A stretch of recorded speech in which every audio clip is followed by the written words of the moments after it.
Have you ever felt a shiver? A strange, undeniable pull when you stand on a hill in the British countryside, looking out over the misty valleys. Maybe a sense that the ground beneath your feet holds secrets far older than the stones that built the castles. A mystery as deep and silent as the standing stones of Stonehenge or the chalk-white horses carved into the hillsides, their purpose lost to time.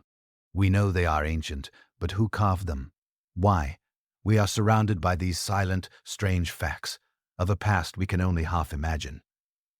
A past of tribal kingdoms and warrior queens, of a Britain before the Romans came to claim it, a world of swirling mists and druidic rites where the lines between myth and history blur with every breath of the wind, a world where tribes like the Iceni and the Brigantes were not footnotes in history, but living, breathing, and fiercely independent peoples, a world that was about to be changed forever. I'm glad you're here, wishing you peace, rest, and maybe a little historical inspiration before sleep. Take a moment to like the video and subscribe, but only if you genuinely enjoy what I do here. If you're feeling up to it, post your location and local time in the comments. I love to see where everyone is listening from. Long before the first Roman soldiers set foot on the shores, Britain was a place of diverse and powerful tribal kingdoms, a mosaic of Iron Age cultures that had been developing for centuries. The people of this island, whom the Romans would later call Britain, were a collection of Celtic-speaking tribes, each with its own customs, leaders, and territories. Think of them less as one unified nation and more as a loose collection of family feuds, shifting alliances, and territorial squabbles, all happening on a grand scale. To the north, you had the Brigantes, a vast and powerful confederation that held sway over much of what is now northern England. Their territory so large, it was a kingdom unto itself, a kind of ancient superpower. They were a formidable force, and any would-be conqueror would have to reckon with them. To the south, in what we now call East Anglia, the Ani were a people of farmers and warriors known for their fierce independence and their intricate, beautiful metalwork. They were a kingdom, but they were about to become something else entirely, a symbol of defiance. On the other side, in modern-day Wales, the Sur inhabited the rugged mountainous terrain, their strength born of a land that was as hard to conquer as they were. These weren't just names on a map. They were living societies with chieftains and councils, priests and farmers, and they were all fiercely protective of their lands. One of the great historical mysteries of this period is the sheer number of these tribes. The geographer Tommy listed nearly 24, but it's believed there were many more smaller ones, and we simply don't have the records to know for sure.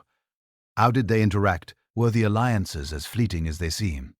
It's a bit like trying to piece together a 1,000-year-old game of Risk with half the board missing. A fascinating if frustrating puzzle. What we do know is they were connected by a shared culture. They spoke related languages, practiced similar forms of Celtic paganism, and were all part of a larger pan-Celtic world that stretched from Ireland to Anatolia. The Druids, those enigmatic priest-class figures, played a significant role in this. They were not just religious leaders, they were also judges, teachers, and keepers of oral history.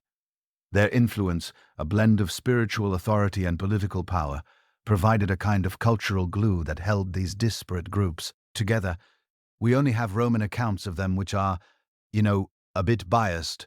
It's like getting a review of your favorite show from someone who only watched the pilot. A hypothesis, however, suggests that their power was so great and so feared that the Romans made it a point to systematically destroy them and their sacred places, effectively erasing their side of the story from the historical record. The land itself was a character in this story.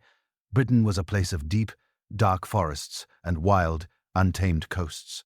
Travel between the tribal kingdoms was difficult, which may have contributed to their distinct identities.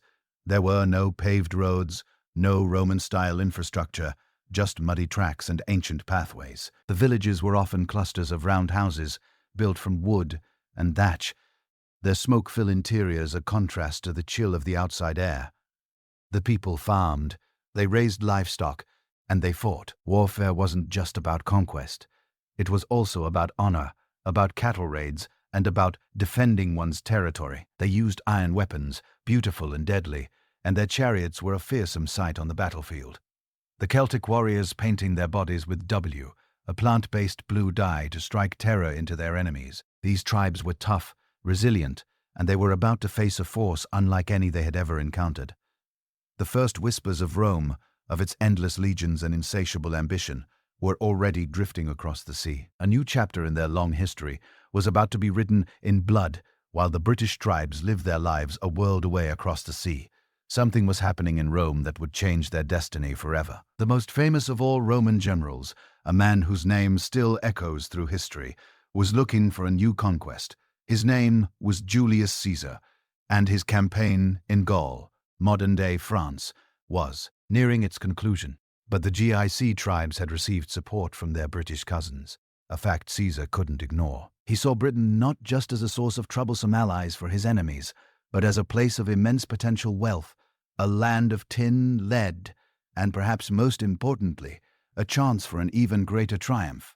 So in 55 BC, he made his move, launching the first, albeit brief, Roman incursion into Britain. It wasn't a full-scale invasion. It was more of a reconnaissance mission, a show of force, a kind of "we're here and we're not afraid" message. He landed near what is now Deal on the Kent coast and was immediately met with a fierce response. The British tribes, led by chieftains whose names we barely know, had no standing army but were a formidable fighting force in their own right. They used their chariots to great effect, a terrifying sight for the Roman legions, who were used to fighting on solid ground. This initial encounter was a bloody affair, and Caesar was forced to withdraw before the end of the year, his ships battered by a storm and his legions a bit shaken by the experience. A year later, in 54 BC, he came back with a larger force, over 800 ships and 5 legions, a truly massive undertaking for its time. The second expedition was a bit more successful. It pushed inland, crossing the Thames, and faced a coalition of tribes led by a chieftain named Civolones. Civolones was the chief of the Cuvillani, a powerful tribe whose territory lay north of the Thames. He was a master of guerrilla warfare, avoiding a direct confrontation and instead using the land to his advantage, launching hit-and-run attacks on the Roman supply lines. It was a strategy that would be used against the Romans again and again. The Roman army, a machine designed for open field battles and grand fortifications, was ill-equipped to deal with this kind of skirmishing in the muddy forested British countryside.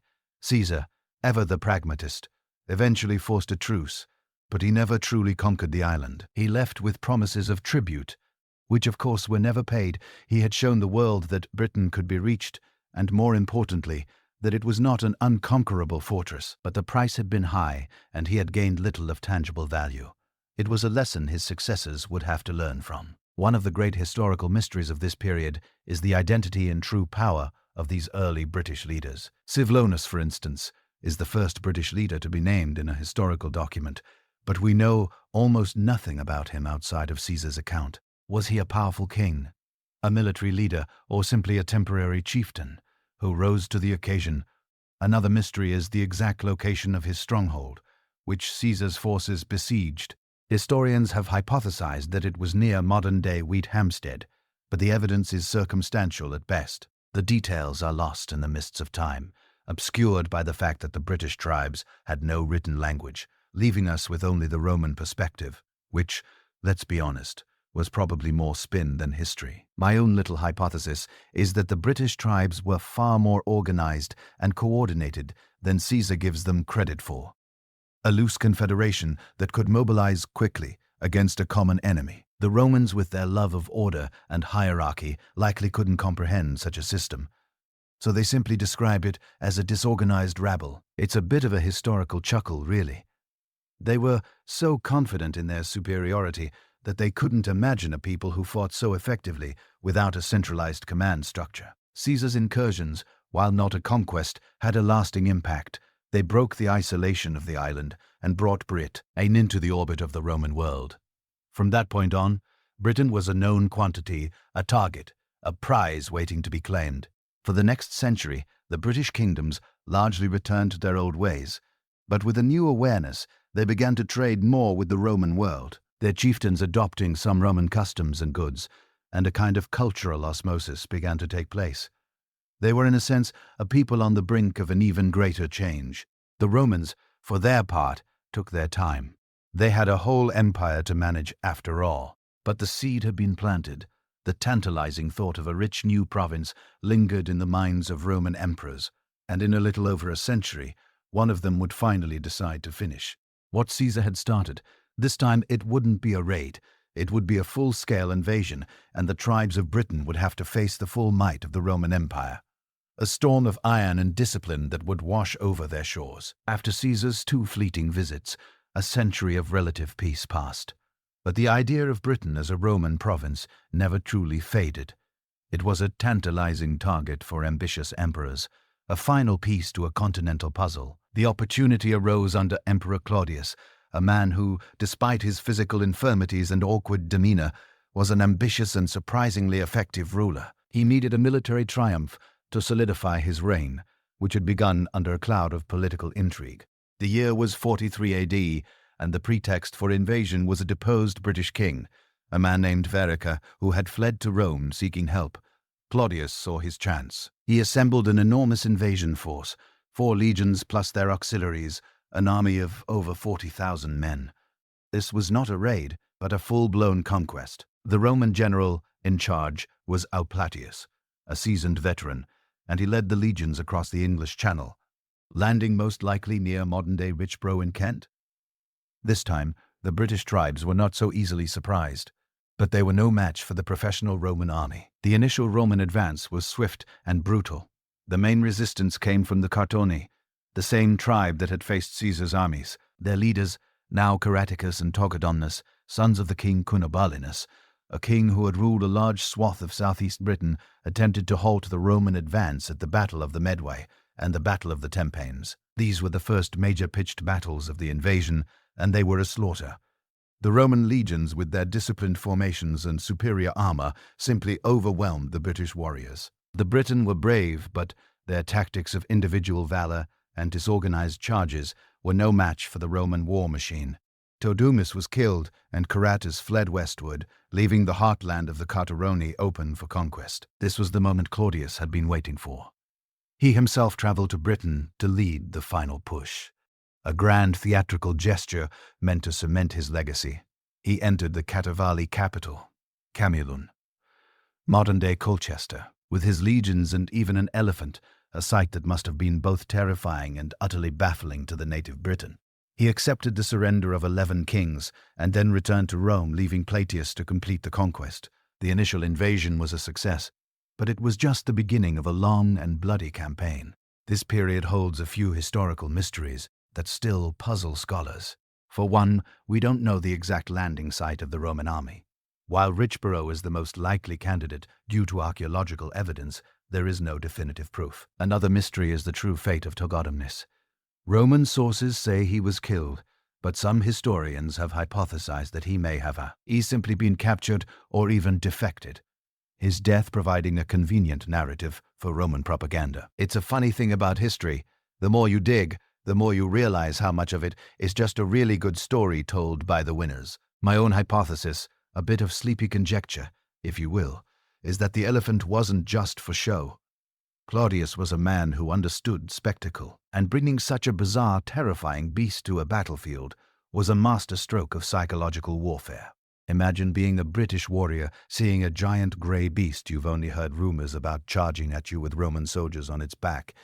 It would have been utterly demoralizing. With the Cartali defeated, the Romans began the slow, methodical process of conquering the rest of the island. They didn't just conquer with force, they also used diplomacy. They made treaties with friendly tribes, establishing client kingdoms that would serve as buffers against hostile ones. The kingdom of the Iceni, for example, under their king Prasutagus, initially allied themselves with Rome. This was a classic Roman strategy. Divide and conquer. The Romans would advance, build roads, establish forts, and slowly but surely their presence became a permanent feature of the landscape. As the legions pushed north and west, they encountered fierce resistance. The Saluras, under the leadership of the brilliant Caraticus, who had now fled to Wales, were proving to be a stubborn and formidable foe. The conquest of Britain was far from over. It was just beginning. And the man who had come to define the British resistance for the next several years was just getting started. He had learned from his father's defeat and was about to lead a campaign that would test the very limits of Roman military might in Britain. a man who even in defeat would become a legend. With the initial Roman onslaught complete and the heart of the Cataloni kingdom in Roman hands, the true war for Britain was just beginning. And the man who would define the first decade of resistance was already on the move. His name was Caratos, and he was a brilliant and cunning chieftain, a survivor of the initial defeats who had fled westward. He did not, however, simply melt into the hills. Instead, he began to do something extraordinary. He rallied the tribes of what is now Wales, specifically the Silures and the Odovaces, fierce and independent peoples who lived in the rugged terrain of the mountains and valleys. This was a masterstroke of leadership. He was not one of them by birth. Yet he managed to forge a grand alliance against a common enemy.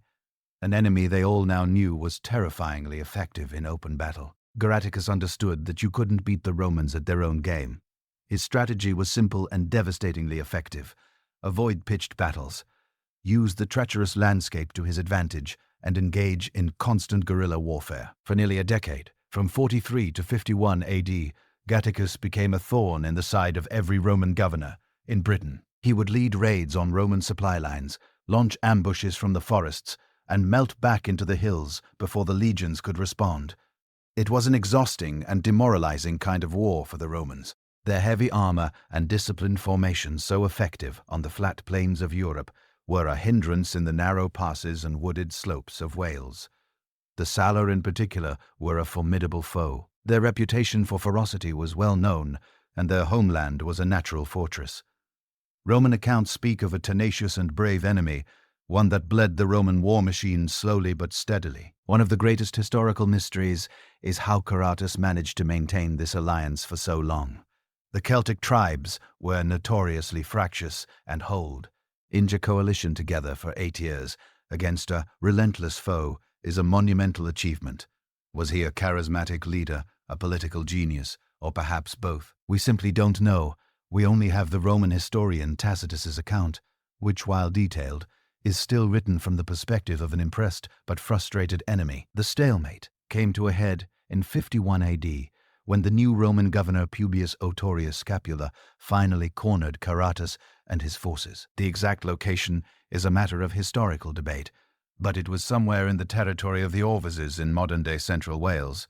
Caraticus, in a final act of defiance, chose to make a stand on a steep fortified hill. He built stone walls and defensive works and positioned his troops to take advantage of the high ground. He gave a rousing speech to his warriors, telling them that this battle would either lead to their freedom or their perpetual enslavement.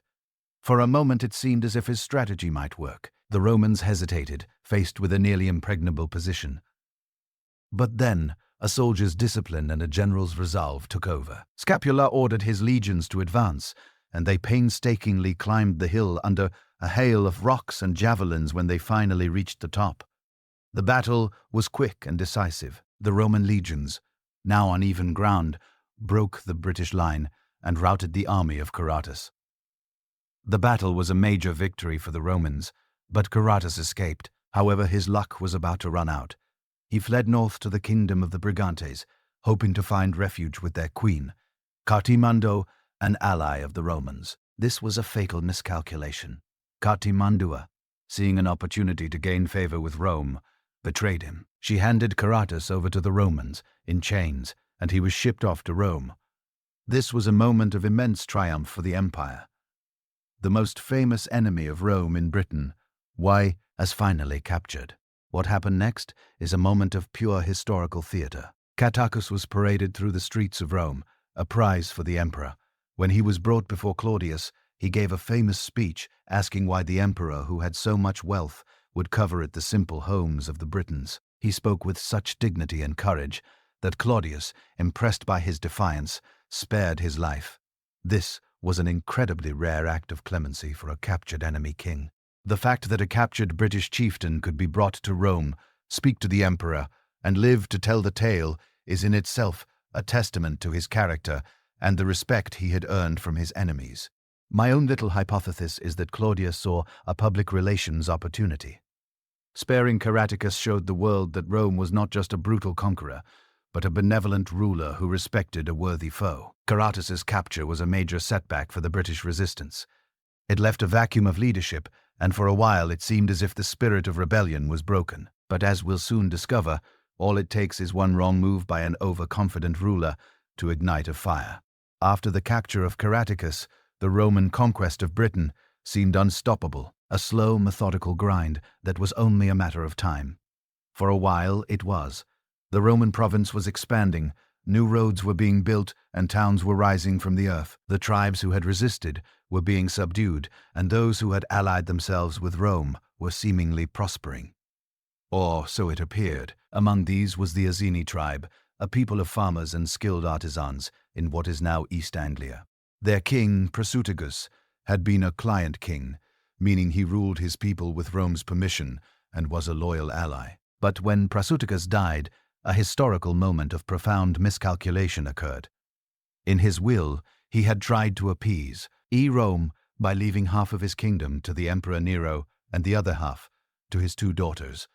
This was a common practice in Roman law, but to the Romans, a client kingdom was a temporary arrangement, and upon the king's death, his territory reverted entirely to the Roman Empire.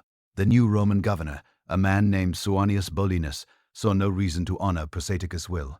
Instead, he decided to seize the entire Iceni kingdom. This was done in a brutally efficient and utterly humiliating way. The Roman procurator or financial officer Cus Decianis moved in to collect the money owed to the empire, treating the Iceni nobles as slaves and confiscating their property. The ultimate insult, however, was directed at Prasutagus' widow, the Queen Boudica. The Roman soldiers publicly fegged her and raped her two daughters. This was more than a political or financial dispute. It was a profound act of disrespect and a violation of every cultural norm there held here. They had been loyal, and in return they were treated with a cruelty that shocked them to their core. The Romans had just made their greatest mistake. They had underestimated the fury of a grieving queen and the power of a people pushed to the breaking point. Boudica, a woman described by Roman sources as tall with long red hair and a piercing gaze, became the rallying cry for a rebellion that would shake the Roman Empire to its foundations. She united not just the Iceni, but also their neighbors, the tribes the tribes who had grievances against Roman rule. The rebellion began in 60 or 61 AD, while Governor Paulinus was away on a campaign in Wales attempting to crush the last vestiges of resistance. The rebels first targeted Camulunum, the former capital of the Catoni and now a major Roman town and a symbol of Roman power. It was an easy target, poorly defended, and filled with retired Roman soldiers who were a bit too used to the easy life. The Briton descended on the town in a whirlwind of fire and blood. They burned it to the ground, slaughtering every Roman they found. The city of Londinium, modern-day London, a bustling commercial hub, was next. Paulinus, upon hearing of the revolt, raced back, but he knew he couldn't save the city. He abandoned it, a decision that sealed its fate. The rebels burned Londinium too, and then Verulamium, St. Albans, leaving a trail of destruction in their wake. An estimated 70,000 to 80,000 people were killed in these attacks, a staggering number for the time. The Roman province of Britain was on the brink of collapse. One of the great historical mysteries of the Boudican revolt is the sheer speed and success of her initial campaign. How did she, a woman with no official military training, manage to raise such a large and effective fighting force so quickly and orchestrate the destruction of 3 major Roman settlements? Another mystery is the exact location of the final decisive battle between Boudica's forces and the Roman army led by Paulinus. We know it was somewhere along the Roman road known as Watling Street, but its precise location is still debated. Archaeologists have searched for it for centuries. It's a bit like trying to find a needle in a historical haystack, and the fact that we still haven't found it makes you wonder what other secrets the land is holding on to. My own little hypothesis is that Boudica's rage was so palpable, so powerful, that it acted as a force multiplier, uniting the fractious tribes in a way that no man, not even Caratus, had been able to do. She wasn't just a leader, she was the embodiment of their collective anger and humiliation. The final battle was a tragic affair. Though Boudica had a massive army, her forces were disorganized, and they had chosen to fight on a narrow road. Paulinus, with his much smaller but highly disciplined force, used the terrain to his advantage, forming a defensive line that the British chariots and warriors couldn't penetrate. The Romans stood firm and the battle turned into a massacre. Boudica's rebellion was crushed, and she likely took poison to avoid capture. The Iceni were largely wiped out, and Rome's hold on Britain was cemented. It was a brutal end, but it was also a testament to a woman who, in a moment of unimaginable pain, nearly brought an empire to its knees.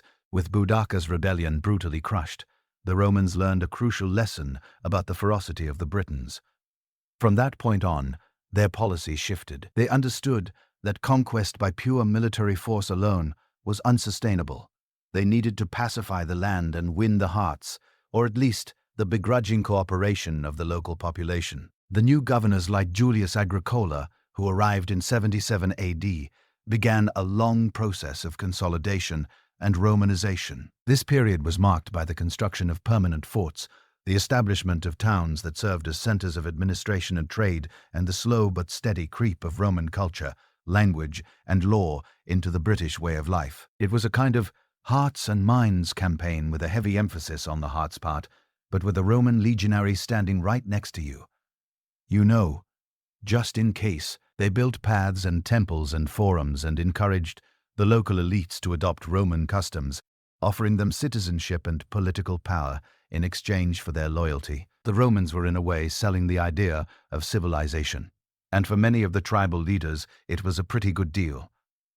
The military focus of the Roman Empire, however, was shifting northward. Agricola, a man with a taste for glory and a penchant for pushing the boundaries of the known world, set his sights on the unconquered territory of Colonia, the land of Key. The northern tribes, he led his legions on a series of campaigns that took them deep into what is now Scotland. These campaigns were brutal, fought in a rugged, cold and unforgiving landscape against an enemy that was every bit as fierce as the Saluris or the Iceni. The most famous moment of this period was the Battle of Monsappius in 83 AD. Agricola's forces faced a massive confederation of Caledonian tribes led by a chieftain named Calgus. Tacitus, the Roman historian, and Agricola's son-in-law, put a grand speech in the mouth of Callicus, in which he famously says, "They make a desert and they call it peace." It's a quote that has echoed through the centuries as a bitter condemnation of Roman imperialism. The battle itself was a decisive Roman victory, a slaughter of the Caledonian tribes, but it was not a conquest. The Romans had defeated them in open battle, but they had not broken their spirit. This period is filled with fascinating historical mysteries. The most prominent one is the exact location of Monropius. Despite Tacitus's detailed account, the site has never been definitively identified. Was it near Boudica, or perhaps in the Grampian Mountains? Historians have debated it for centuries, and it remains one of the great open questions of Roman Britain. The fact that the Romans didn't leave a single stone behind to mark their greatest victory in the north is in itself a bit of a mystery, a kind of historical shrug, a historian's hypothesis. A sleepy little thought is that the battle was so costly, even in victory, that the Romans realized that a full-scale conquest of Colonia was not worth the trouble. My own little playful thought is that the weather was just so miserable that they decided to call it a day and head back south, where it was at least a little bit warmer, and the locals were a bit less spiky. Following Manur's Crabius, the Roman military presence in Calonne, Io was a bit of a back-and-forth affair. They established a series of temporary forts, but the supply lines were long and vulnerable, and the native tribes, who were as at home in the misty glens as a badger in its burrow, were a constant and demoralizing threat. Agricola was recalled to Rome, his great ambitions left unfulfilled, and the Roman military presence in Scotland began to slowly recede. The Roman Empire had finally met its match, not in a single battle, but in the combination of a difficult landscape and a determined, unyielding people. They had pushed the frontier as far as it would go. The decision was made to consolidate their power and draw a line in the sand, or rather in the earth, a massive stone and turf line that would come to define the northern boundary of the Roman Empire for centuries. It was an admission of defeat in a way, but also a pragmatic decision to focus their resources on holding what they had. The story of the Roman occupation of Britain was now to be a tale of consolidation and defense, a story of building walls. The decision to abandon the full conquest of Caledonia led to one of the most remarkable feats of Roman engineering, And one of the most iconic symbols of Roman Britain, Hadrian's Wall. The Emperor Hadrian, a man who loved to travel and who believed in defining and defending the frontiers of his empire rather than expanding them endlessly, came to Britain in 122 AD. What he saw was a messy, undefended frontier, a no-man's land where raids and skirmishes were a constant drain on Roman resources. His solution was to build a permanent, heavily fortified border, a stone monument to the limits of Roman power. This wasn't a wall to keep the barbarians out, as is the popular myth. It was a physical manifestation of a psychological boundary, a way of controlling trade and passage, and a powerful symbol of Roman authority. The building of the wall was a monumental undertaking, a project that took nearly 6 years and involved thousands of legionaries and auxiliaries. It stretched for 73 miles from Wall's End on the River Tyne in the east to Bonis on Solway in the west.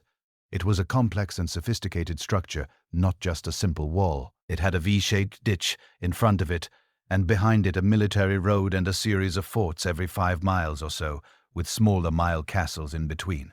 The wall itself was built of stone in the east and turf in the west, a testament to the differing availability of materials, and it was a permanent home for tens of thousands of Roman soldiers. Life along the wall was not always a grand adventure. It was a bit like being a border guard in a perpetually chilly and often rainy country. The soldiers stationed there were a mix of nationalities from across the empire. Germans, Syrians, Gauls, and many of them formed families and settled down in the small villages or vices that sprang up outside the forts. The wall was a microcosm of Roman Britain, a melting pot of cultures. It was also a hotbed of activity. One of the greatest historical mysteries is the exact purpose of the wall itself. While its military function is obvious, its economic role is less so. Historians have hypothesized that it was more of a customs barrier, a way for the Romans to control trade and collect taxes from the northern tribes. Another mystery is the story of the wall's inhabitants. We only get glimpses of their lives through archaeological finds. Things like a little boy's tiny hobnailed sandal found at Vindolanda, a poignant reminder of the families who lived there, a world away from the grandeur of Rome. My own sleepy little thought is that the boredom must have been the greatest enemy of all. Imagine standing watch on a cold, windy day, staring out at the mist and the hills with nothing to do but watch sheep and listen to the rain. I bet they invented some really terrible games to pass the time. The wall, however, was not the end of the story for the northern frontier. Just a few decades later, around 142 AD, the Emperor Antoninus Pius decided to push the frontier further north and built a new wall, the Antonine Wall, a much shorter turf and timber structure between the Firth of Forth and the Firth of Clyde in what is now Scotland. The building of the Antonine Wall is another open historiographic mystery.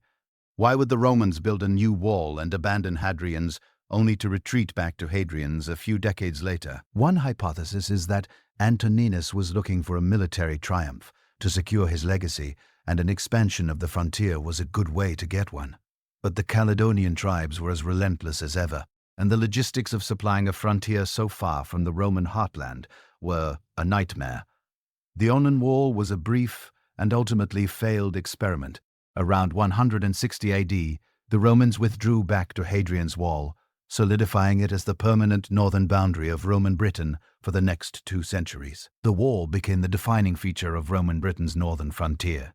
It was a line of separation, a line of control, and a final admission that the vast, untamable north was beyond their grasp. It was a tangible symbol of a world divided between the Roman and the barbarian, a division that would shape the history of the island for centuries to come. The wall, with its crumbling stones and lonely watchtowers, is a silent monument to a time when Britain was a place of 2 worlds, one Roman and one not, and the line between them was a long stone snake across the land.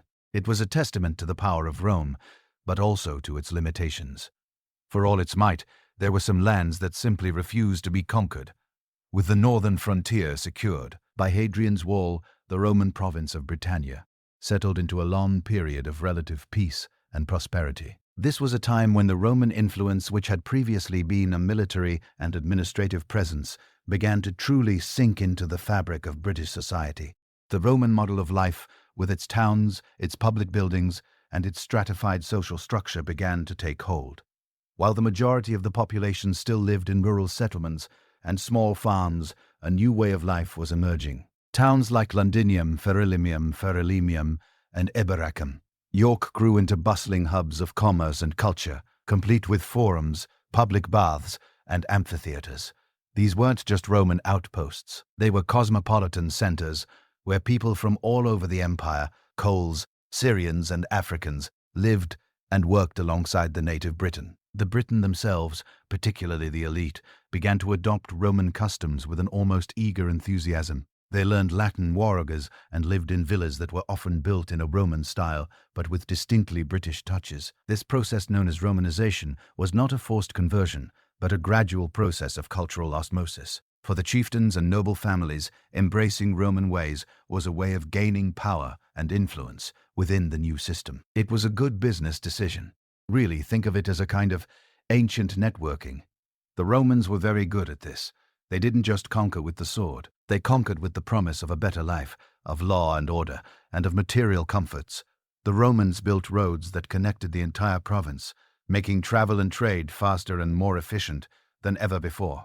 For the first time, a traveler could go from Londinium to York on a well-paved road. A journey that would have been a muddy, miserable slog just a century before. This infrastructure was the backbone, nay, of Roman Britain, a testament to their engineering prowess. One of the great historical mysteries of this period is the extent of this Romanization. How deep did it really go? Did the average Briton on a remote farm speak Latin, or did they still speak their native Celtic tongue? It's a question that has no easy answer. The archaeological evidence from Latin inscriptions to Roman-style pottery suggests a widespread adoption of Roman culture. But this evidence is often biased towards the wealthy and the urban.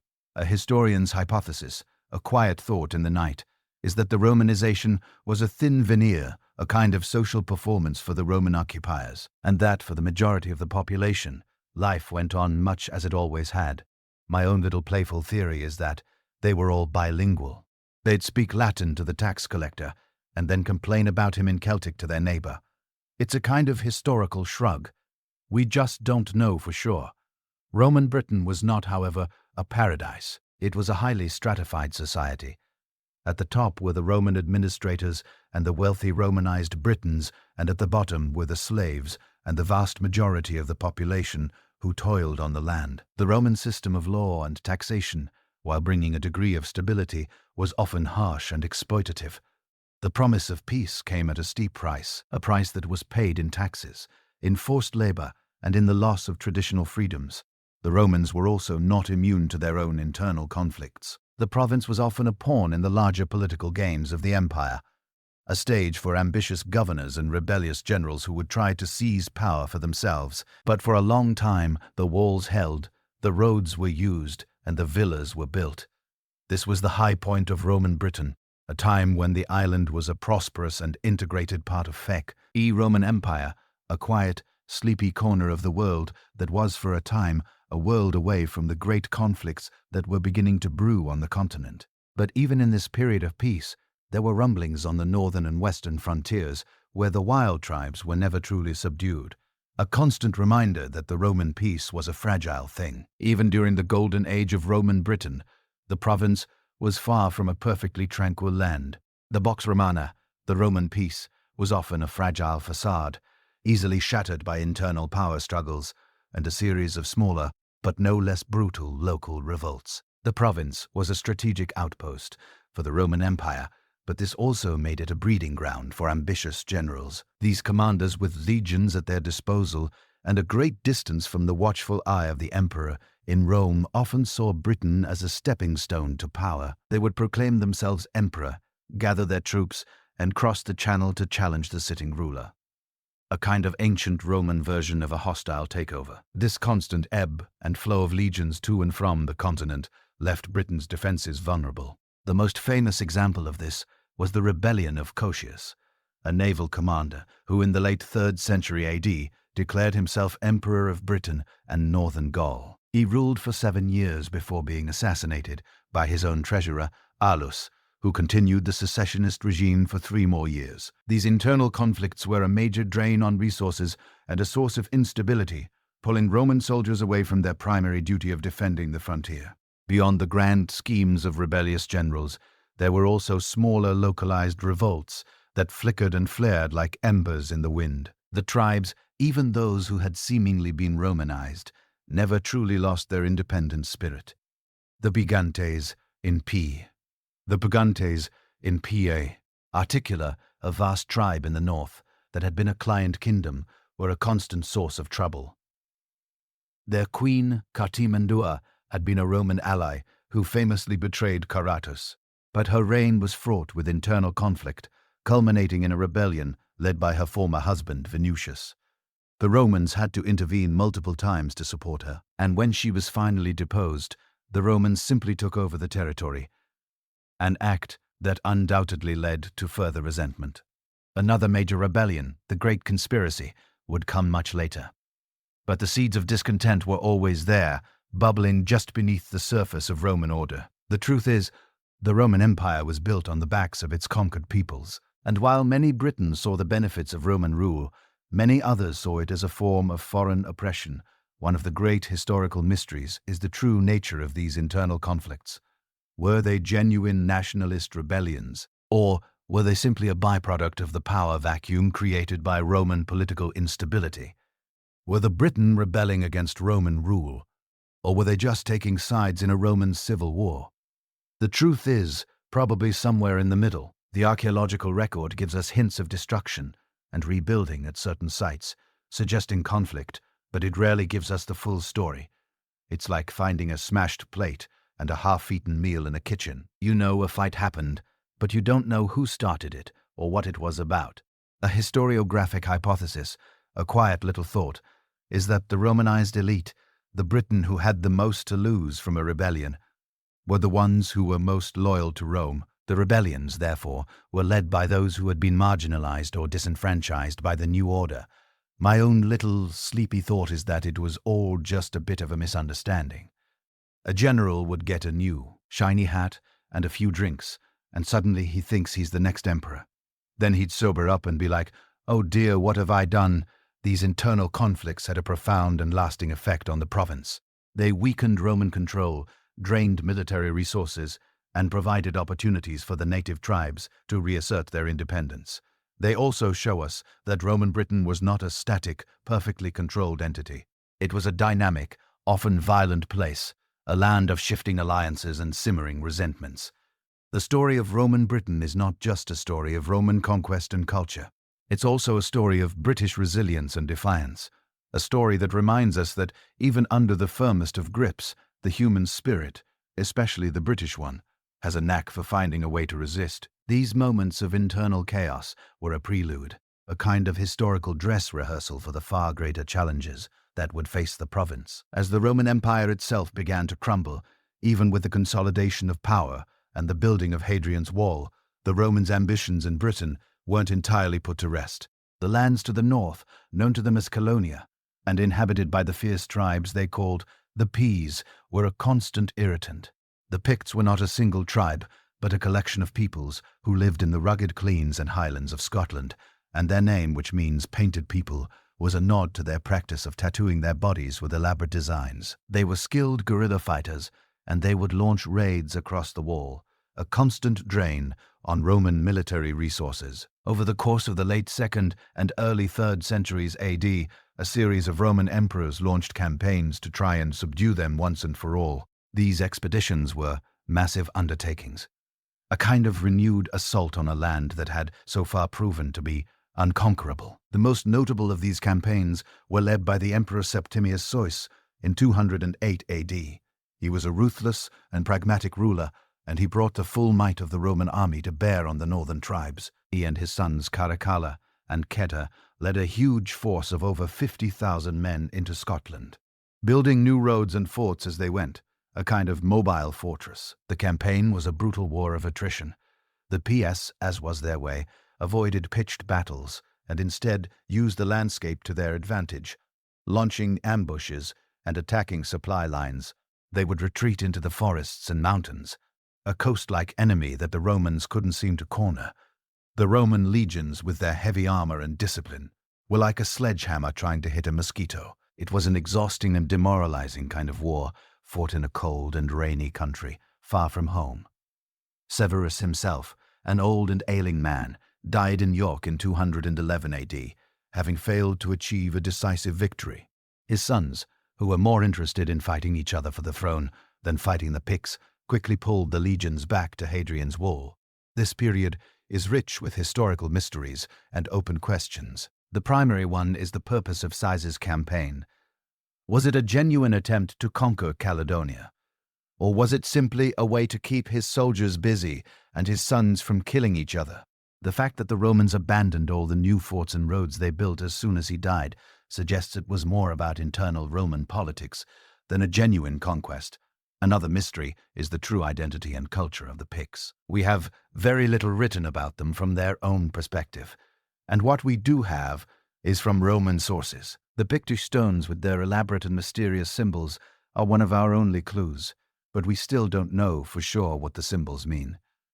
A historiographic hypothesis is that the symbols are a form of a written language or a clan system, but the truth is we have no idea. My own little sleepy thought is that the Romans, after all that effort, realized that a full-scale occupation of Scotland would have been a financial and military black hole, and they simply decided it wasn't worth the headache. I mean, who can blame them? They had an entire empire to worry about, and here were these spiky, unyielding people who just wouldn't stay conquered. The Caledonian campaigns were a kind of final, definitive statement on the limits of Roman power in Britain. They had pushed as far as they could, and the land and its people had pushed back and won. From this point on, the Roman presence in Britain was a defensive one. The legions stayed behind Hadrian's Wall, content to patrol the frontier and keep the wild north at bay. The conquest of Britain was in the end an incomplete project. The Romans had their province, their roads, and their villas, but they never truly had the entire island. The legacy of these campaigns was not one of conquest, but of a grudging respect. The Romans knew that the lands beyond the wall were unconquerable, and the Briton knew that the Romans were a powerful but not omnipotent force. This was the uneasy peace that would last for the next 2 centuries, a peace that was slowly but surely beginning to unravel. As the 3rd century gave way to the 4th, the Roman Empire, a seemingly eternal behemoth, began to creak and groan under its own weight. This slow decline was not a single dramatic collapse, but a gradual unraveling, and its effects were felt keenly in distant provinces like Britain. The empire was beset by a multitude of problems: economic instability, political turmoil, and increasing pressure from so-called barbarian tribes on its frontiers. The Roman military, once a tool of relentless conquest, was now primarily a force of defense, stretched thin across thousands of miles of border. In Britain, this meant a slow but steady reduction of the Roman military presence. Legions were recalled to fight in continental civil wars or to defend more critical parts of the empire, leaving the province increasingly vulnerable to external threats. The Roman world was beginning to look inward, and Britain, once a jewel in the crown, was now seen as an expensive and difficult-to-defend outpost. The most pressing new threat came from the sea. Along the eastern and southern coasts of Britain, the tribes of Germania, whom the Romans collectively called Saxons, began to launch increasingly frequent and devastating raids. They were pirates and plunderers, sailing up the rivers in their long ships to sack towns and carry off slaves and treasure. The Roman response was a system of coastal defenses known as the Saxon shore forts. These were a chain of heavily fortified strongholds built along the coast from Norfolk to Hampshire, designed to deter and repel these seaborne invaders. The forts were a testament to the changing nature of the conflict. The Romans were no longer fighting a land war against Celtic tribes, but a defensive naval war against new enemies. This period also saw an increase in raids from the Picts in the north and the Scotti, a Gaelic tribe from Ireland who were a new and significant threat to the western coasts. This era is filled with historical mysteries. The most profound one is the exact nature of the relationship between the Romans and the various Germanic tribes who began to settle in Britain. Were they all raiders and enemies, or were some of them invited in as federates or allies to help defend the province? We know that this was a common Roman practice on the continent. A historiographic hypothesis is that the Romans began to employ Saxon mercenaries to help defend the Saxon shore. A kind of historical irony that would have profound consequences. Another mystery is the true effect of the economic decline. The beautiful villas and grand towns of the Romanized elite began to fall into disrepair, and the monetary economy began to be replaced by a system of barter. The supply of new coins from the continent began to dry up, a silent but powerful symbol of the empire's withdrawal. My own sleepy thought is that the Britons must have felt a growing sense of unease. The Roman Empire, their protector and master for centuries, was slowly but surely fading away, leaving them alone to face the rising tide of new threats. The Roman Empire, in a way, was becoming a myth, a powerful memory that no longer held the same sway. The final and most significant blow to Roman authority came at the very end of the 4th century. In 410 AD, the Western Roman Emperor Honorius sent a letter to the cities of Britain, telling them to see to their own defense. It was a watershed moment, a kind of official abandonment, the empire facing a crisis closer to home. The Visigoths had just sacked Rome itself, simply could no longer spare the resources to defend this distant island. The legions were gone.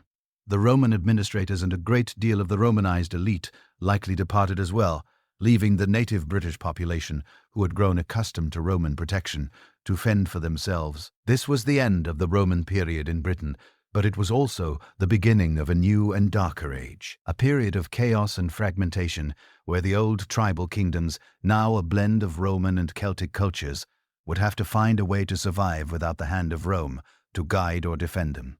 The great Roman silence had begun. The year 410 AD marks the beginning of one of the most mysterious and debated periods in British history. With the Roman legions gone, the central authority that had held the province together for centuries simply vanished, plunging Britain into a chaotic, fragmented world known to historians as the sub-Roman or post-Roman period. This wasn't a sudden cataclysmic collapse, but a slow descent into a power vacuum. The old Romanized administrative and legal structures crumbled, and the native British communities who had become dependent on Roman protection were left to fend for themselves. This was the moment of the Great Barbarian Conspiracy, a name given by the Roman historian Ammianus Marcellinus to a coordinated series of attacks that occurred in 367 AD, but which continued in a less coordinated form well into the 5th century. Raids from the Picts in the north and the Scotti from Ireland, which had always been a nuisance, now became a terrifying existential threat. They were no longer repelled by disciplined Roman forces, but were free to raid and plunder the now defenseless towns and villas. The British leaders, a mix of old Romanized elites and resurgent tribal chieftains, tried to organize a defense. They sent desperate pleas to Rome for help, but none came. The famous letter from Emperor Honorius was the final answer. The Britons were on their own. The central authority of Rome was gone, and the island splintered into smaller competing kingdoms. The urban centers, once the jewels of Roman Britain, began to decline. The great villas with their mosaic floors and hypercost heating were abandoned and fell into ruin. The Roman roads, once a symbol of order, became overgrown and dangerous. A monetary economy largely ceased to exist, and the British began to rely on a barter system once again, a kind of historical regression to a pre-Roman world. This was a dark age, not in the sense of a lack of knowledge, but in the sense that the historical record is nearly silent. We have very few written sources from this period, and we are forced to piece together the narrative from archaeological evidence, later written accounts, and a great deal of informed speculation. One of the great historical mysteries of this time is the fate of the Romano-British population. Did they flee? Did they revert to their old Celtic ways? The archaeological evidence suggests a complex and varied picture. In some areas, Roman ways persisted for a long time, with people still living in villas and using Roman-style pottery. In others, the Roman veneer was quickly stripped away, and a new, distinctively British culture emerged. This is the period that gives rise to the legends of King Arthur, a legendary warrior who, according to later sources, led the Britain in a valiant struggle against invaders. Was Arthur a real person, a heroic leader who forged a temporary alliance and held back the tide of invaders? A historiographic hypothesis is that he was a powerful Romano-British chieftain, perhaps a cavalry commander who used Roman tactics and discipline to fight the Saxon incursions. The truth, however, is a mystery lost to time. My own little sleepy thought is that he was a composite character, an amalgamation of several heroes, a figure of myth created to give a sense of hope to a people who desperately needed one, a historical figure to rally behind in a time of incredible strife and uncertainty. The Great Barbarian Conspiracy was a watershed moment. It wasn't just a series of raids, it was a fundamental shift in the power dynamics of the island. The Britain were no longer fighting as a Roman province, they were fighting as a collection of independent kingdoms, each with its own interests and its own enemies. The raids from the Picts and the Scotti were terrifying, but they were not the only threat. On the eastern coast, the same Saxon tribes that had once been a nuisance were now beginning to arrive, not just as raiders but as settlers. They were invited by the British kings to act as mercenaries to help them fight off their enemies. This decision, a moment of tragic desperation, was a kind of historical Faustian bargain. The Britain had brought their future conquerors to their very doorstep, and the stage was set for the next, and perhaps most profound chapter in the history of the island. The age of the Anglo-Saxons was about to begin. As the central authority of Rome dissolved, the island of Britain didn't just become a lawless wasteland, it fragmented into a mosaic of new independent kingdoms, many of them led by the descendants of the old Celtic tribes. This was a time of immense political and social upheaval where the old ways resurfaced, but were now infused with a Romanized sensibility. The leaders of these new kingdoms, who were often former Roman military officers or powerful chieftains, styled themselves as kings, holding court in old Roman villas or newly built hill forts. They were the inheritors of a broken world, and their story is one of a desperate struggle for survival. This period from roughly 410 to 57 AD is often called the Age of the Celtic Kingdoms, a time when the Welsh, Cornish, and Northern Britons reasserted their independence. These kingdoms were often at war with each other, a kind of historical free-for-all, fighting over land, resources, and power. The most famous of these kingdoms was perhaps the one in what is now modern-day Wales, where the old British culture and language, which the Romans had never fully extinguished, found a new home and a new purpose. The history of these kingdoms is a deep and abiding mystery. We have no contemporary written records, no detailed chronicles to guide us. We are forced to rely on later sources like the writings of the British monk Kildas, who wrote a scathing condemnation of the British kings of his time, or the poetic tales of the Welsh B.S. Kildas, in his work The Exedio et Concessi Britanni, on the ruin and conquest of Britain, portrays a world of political squabbling, moral decay, and military failure where the British kings were more interested in fighting each other than in fighting the invaders. His account is a lament, a cry of despair, and a primary source for this period, but it's also a moralistic text, so we have to take it with a grain of historical salt. Another great mystery is the exact geography of these kingdoms. We know the names of a few: Damnonia in the southwest, Powys in Wales, and Rede in the north, but their boundaries were fluid and their power was often ephemeral. It's a bit like trying to draw a map of the clouds. They are constantly shifting and changing. A historiographic hypothesis is that these kingdoms, despite their constant infighting, maintained a sense of a shared British identity, a feeling of being a people distinct from the Roman invaders who had just left and the Germanic invaders who were just arriving. My own sleepy little thought is that this shared identity, this sense of being British, was the only thing that held them together.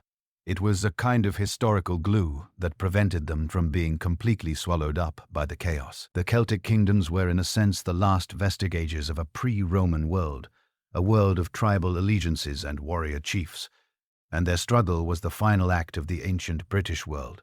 They were, however, a people in a precarious position. Their lands were under constant assault from all sides. The PS and the Scotti were raiding from the north and west, and a new and far more dangerous threat was emerging on their eastern shores. The most fateful decision of this period was the invitation of Germanic mercenaries, the Anglo-Saxons, to help them fight these threats.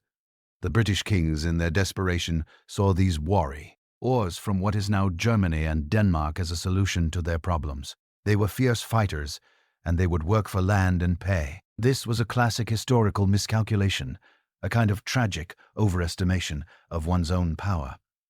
The Anglo-Saxons were invited to be a shield, but they would soon become the sword. The arrival of these new peoples marked the beginning of the end for the independent British kingdoms in the East.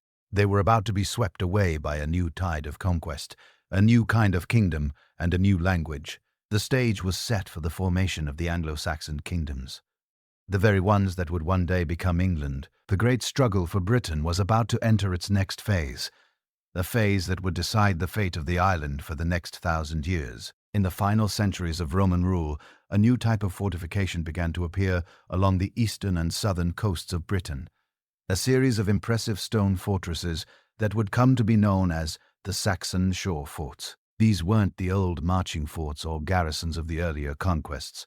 They were purpose-built defenses, a clear sign that the Romans were no longer concerned with conquering the island, but with defending it from a new and terrifying threat that came from the sea. The name itself, Saxon shore, is a historical mystery. Does it mean the shore against the Saxons, or the shore of the Saxons? This is an open historiographic question that has puzzled scholars for generations. The forts were built with massive stone walls, often without the typical internal defenses, and were placed at the mouths of rivers and strategic harbors. They were in a sense a shield for Roman Britain, a last line of defense against the seaborne raiders from Germania who were becoming an increasingly serious threat. The commander in charge of these defenses was a high-ranking officer known as the Count of the Saxon Shore, and his job was to manage the legions and auxiliaries stationed in these forts and to coordinate a naval defense. The forts themselves were a sign of the changing nature of warfare.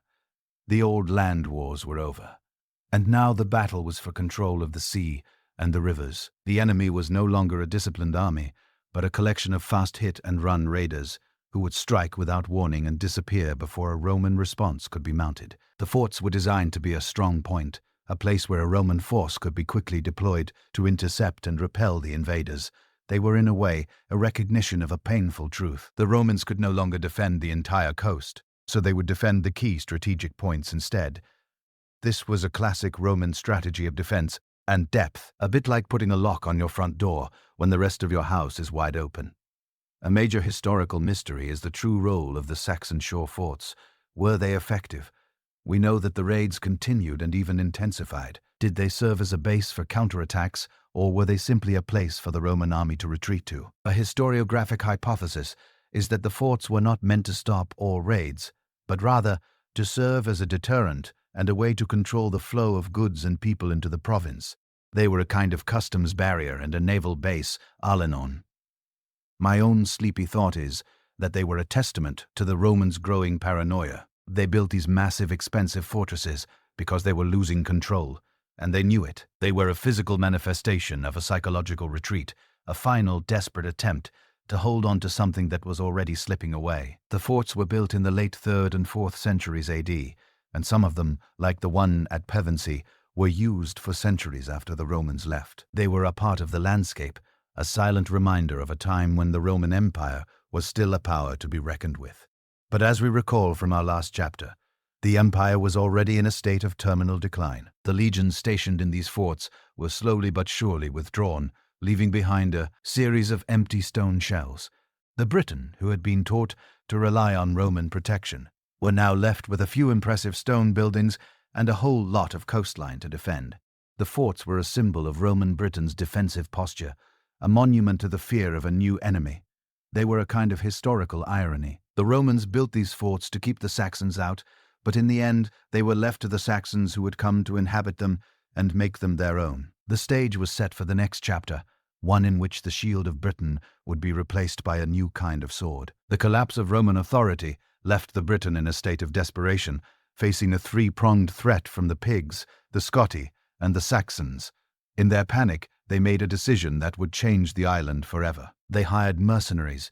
The British kings, likely following a long-standing Roman tradition of using federated troops, invited Germanic warriors from the tribes of the Angles, Saxons, and Jutes to help them fight their enemies. The story, as told by later historians like the Venerable Bede, is that a British leader, often named Vortigern, offered these warriors land in exchange for military service. They were given a small foothold on the Isle of Thanet in Kent and were meant to act as a kind of historical bouncer, keeping the other raiders out. This seemed like a brilliant plan, a kind of historical let's fight fire with fire strategy. The warriors led by brothers Hengist and Horsa were fierce and effective. They fought off the Picts and the Scotti, and for a while the strategy seemed to be working. However, the Britons' relief was short-lived. The Anglo-Saxons, once they had a taste of the fertile British lands, decided they liked it very much indeed. They sent word back to their homelands, telling their people that Britain was a rich, undefended land, and a new wave of migration began. The mercenaries turned on their employers. The old saying, "the cure was worse than the disease," never rang more true. The Anglo-Saxons began to fight, not just for pay, but for conquest, and they began to settle in the very lands they were supposed to be defending. This was the beginning of the Anglo-Saxon migration, and the subsequent conquest of what would become England. The Britons were pushed westward, their kingdom slowly but surely being swallowed up by the relentless advance of the new invaders. It was a long, bloody, and piecemeal process, a slow-motion land grab that would last for centuries. This period is one of the most mysterious in British history. We have almost no written sources from the Anglo-Saxon side, and the British sources we have are filled with lamentations and a sense of defeat. A major historical mystery is the scale of the migration. Did a huge number of people cross the North Sea, or was it a smaller warrior elite who came and conquered a larger British population? The archaeological evidence is mixed, showing a complex picture of both conflict and cultural assimilation.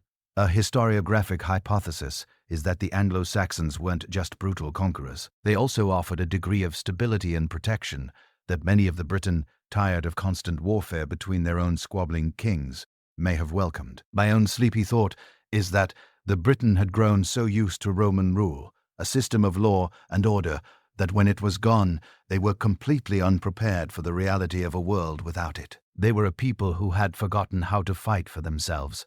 The Anglo-Saxons, for their part, didn't arrive as a single unified force. They were a collection of different tribes, the Angles, the Saxons, and the Druids, each with its own customs and leaders. They established their own kingdoms, a series of rival states that would eventually come to dominate the eastern half of the island. The names of these kingdoms, Wessex, Mercia, Northumbria, still echo in the names of modern places. The arrival of the Anglo-Saxons marked the end of the post-Roman British period in the East and the beginning of a new age, a kind of historical reset button. The Celtic Britain were now on the defensive, confined to the western fringes of the island. Their language and culture, which had survived the Romans, were now being slowly erased from the majority of the island. The great struggle for Britain was no longer a matter of resisting Roman rule, but a matter of surviving the new Anglo-Saxon kingdoms. The stage was set for the next chapter, one filled with legends, battles, and the slow, painful birth of a new nation.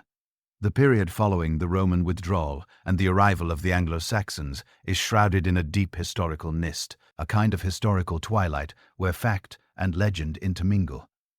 This is the era from which the enduring legends of King Arthur emerge. Was he a real man, a powerful leader who rallied the Britain against the invaders, or was he a myth, a symbol of hope created in a time of despair? The truth is, we don't know for sure. And that's one of the great historical mysteries. We have no contemporary written records of a man named Arthur. The earliest mentions of him come centuries later in Welsh poetry and historical chronicles, most famously in the works of Geoffrey of Monmouth in the 12th century, who embellished the story with all the trappings of a medieval knight. But beneath all the Chivalric romance there is a kernel of historical truth. A historiographic hypothesis is that Arthur was a Romano-British leader, a cavalry commander who used the last remnants of Roman military discipline to fight the Anglo-Saxons. He was not a king of a unified Britain, but a powerful warrior. Ard, a kind of military hero who was able to forge a temporary alliance among the fractious British kingdoms and achieve a series of victories against the invaders. The most famous of these is the Battle of Bonn, a legendary battle that, according to later sources, saw the Briton achieve a great victory that held back the Saxon advance for a generation. The location of this battle is a complete mystery, a kind of historical shrug. It could have been anywhere from Bath to a hill fort in Wales. The fact that the Anglo-Saxon advance slowed for a while in the mid-5th century gives some credence to the idea of a successful British resistance, a kind of historical exhale. The Briton for a brief time were not just running for their lives, they were fighting back. My own sleepy little thought is that Arthur was a kind of historical folk hero, a figure so compelling that his story was passed down through generations, his deeds and victories growing with each retelling until he became the legendary king we know today.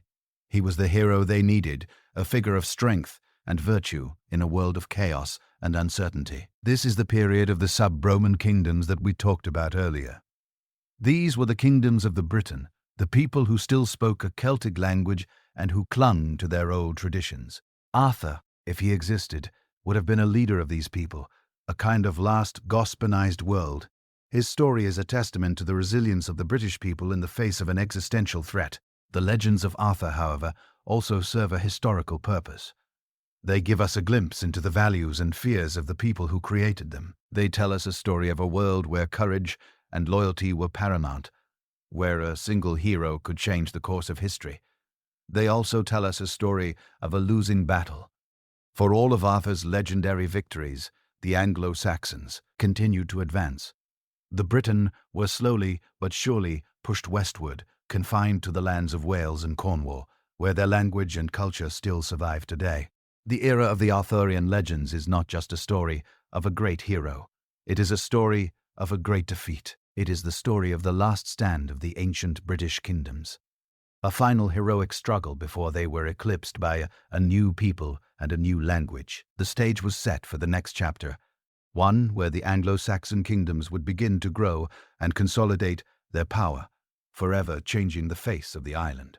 The period following the Roman withdrawal and the rise of the Anglo-Saxons is often called the sub-Roman period, a time so poorly documented that it is sometimes referred to as a dark age. The name is a bit of a misnomer, as it doesn't mean the people were uneducated or uncivilized.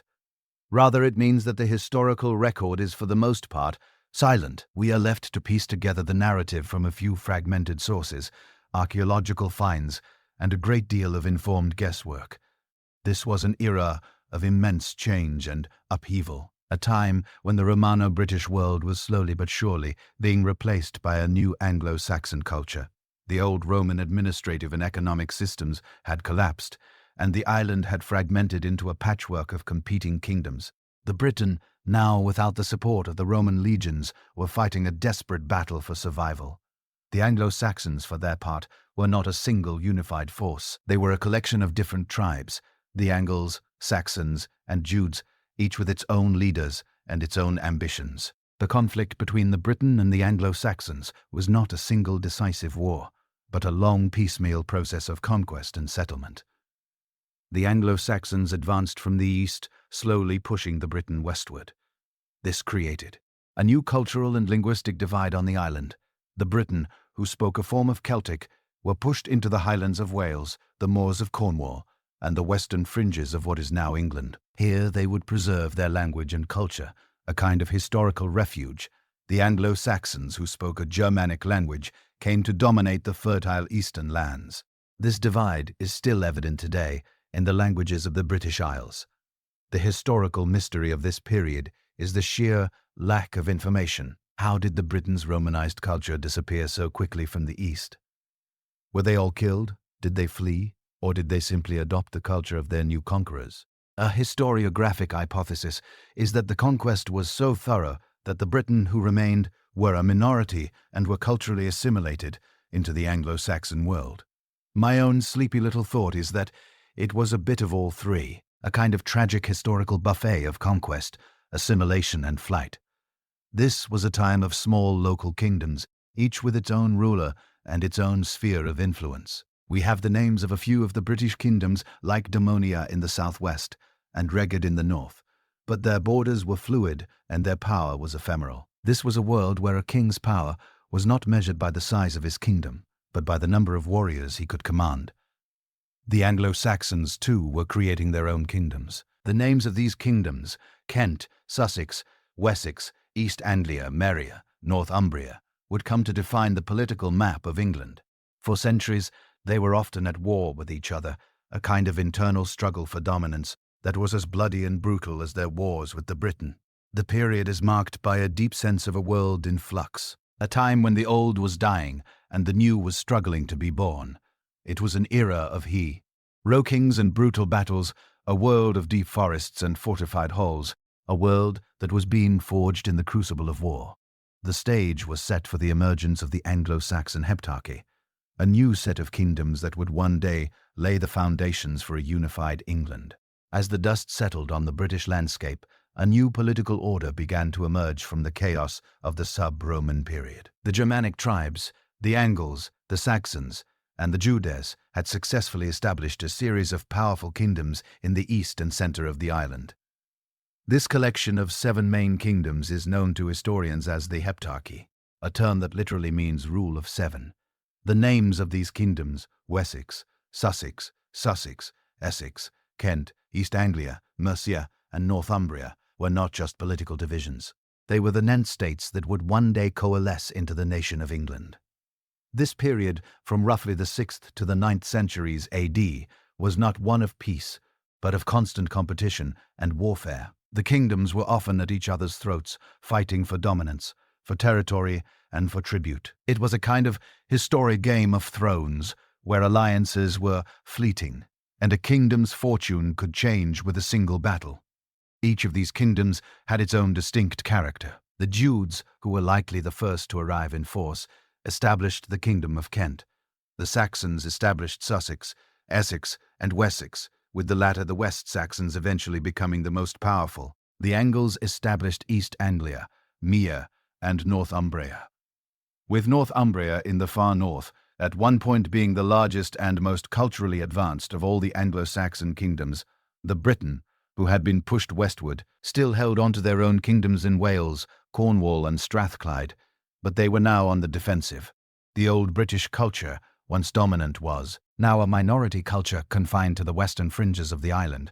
The Anglo-Saxons had not just conquered the land, they had replaced the dominant culture. The Celtic language, which had been spoken in the East for centuries, began to die out, replaced by the Old English of the Anglo-Saxons. A major historical mystery of the Heptarchy is the exact nature of their political structure. Was there a single dominant king who held sway over the others, or was it a true collection of equals? The sources we have from the Anglo-Saxon Chronicle and the writings of Bede suggest a constant struggle for a kind of sovereignty, where one king would rise to power and be recognized as a Bret Walder or wide ruler. But this power was often ephemeral, a product of military might, and it would disappear as soon as a stronger king emerged. It's a bit like a historical game of musical chairs, with the one in charge constantly changing. Another mystery is the speed of the Anglo-Saxon conquest. How did a collection of disparate tribes so quickly establish dominance over the entire eastern half of the island? A historiographic hypothesis is that the Britain, fragmented and demoralized, simply didn't have the military or political will to resist. My own sleepy little thought is that the Anglo-Saxons were simply more organized and ruthless. They were a people who came to a new land with a single purpose, to conquer and to settle, and they were very, very good at it. The period of the Heptarchy was a crucial one in the history of England. It was a time of consolidation and growth, a period when the foundations of a new nation were being laid. It was also a period of immense internal strife. The kingdoms of Mercia and Northumbria in particular were often at war, with one rising to a position of dominance only to be supplanted by the other. This constant internal conflict meant that the Anglo-Saxons were not just fighting the Briton, they were also fighting each other, a kind of self-inflicted wound that would one day make them vulnerable to a new and even more terrifying enemy who was about to arrive from the sea. The stage was set for the next chapter, one where a single king, a man who would come to be known as the Great, would finally begin the long, difficult process of uniting these disparate kingdoms into a single cohesive nation. The birth of England was just around the corner. Of all the kingdoms that made up the Heptarchy, none would prove to be as historically significant as Wessex. The kingdom of the West Saxons, located in the fertile lands of southern England, began as a relatively minor player in the great game of Anglo-Saxon politics. For centuries, it was overshadowed by the military might of Mercia and the cultural and intellectual prowess of Northumbria.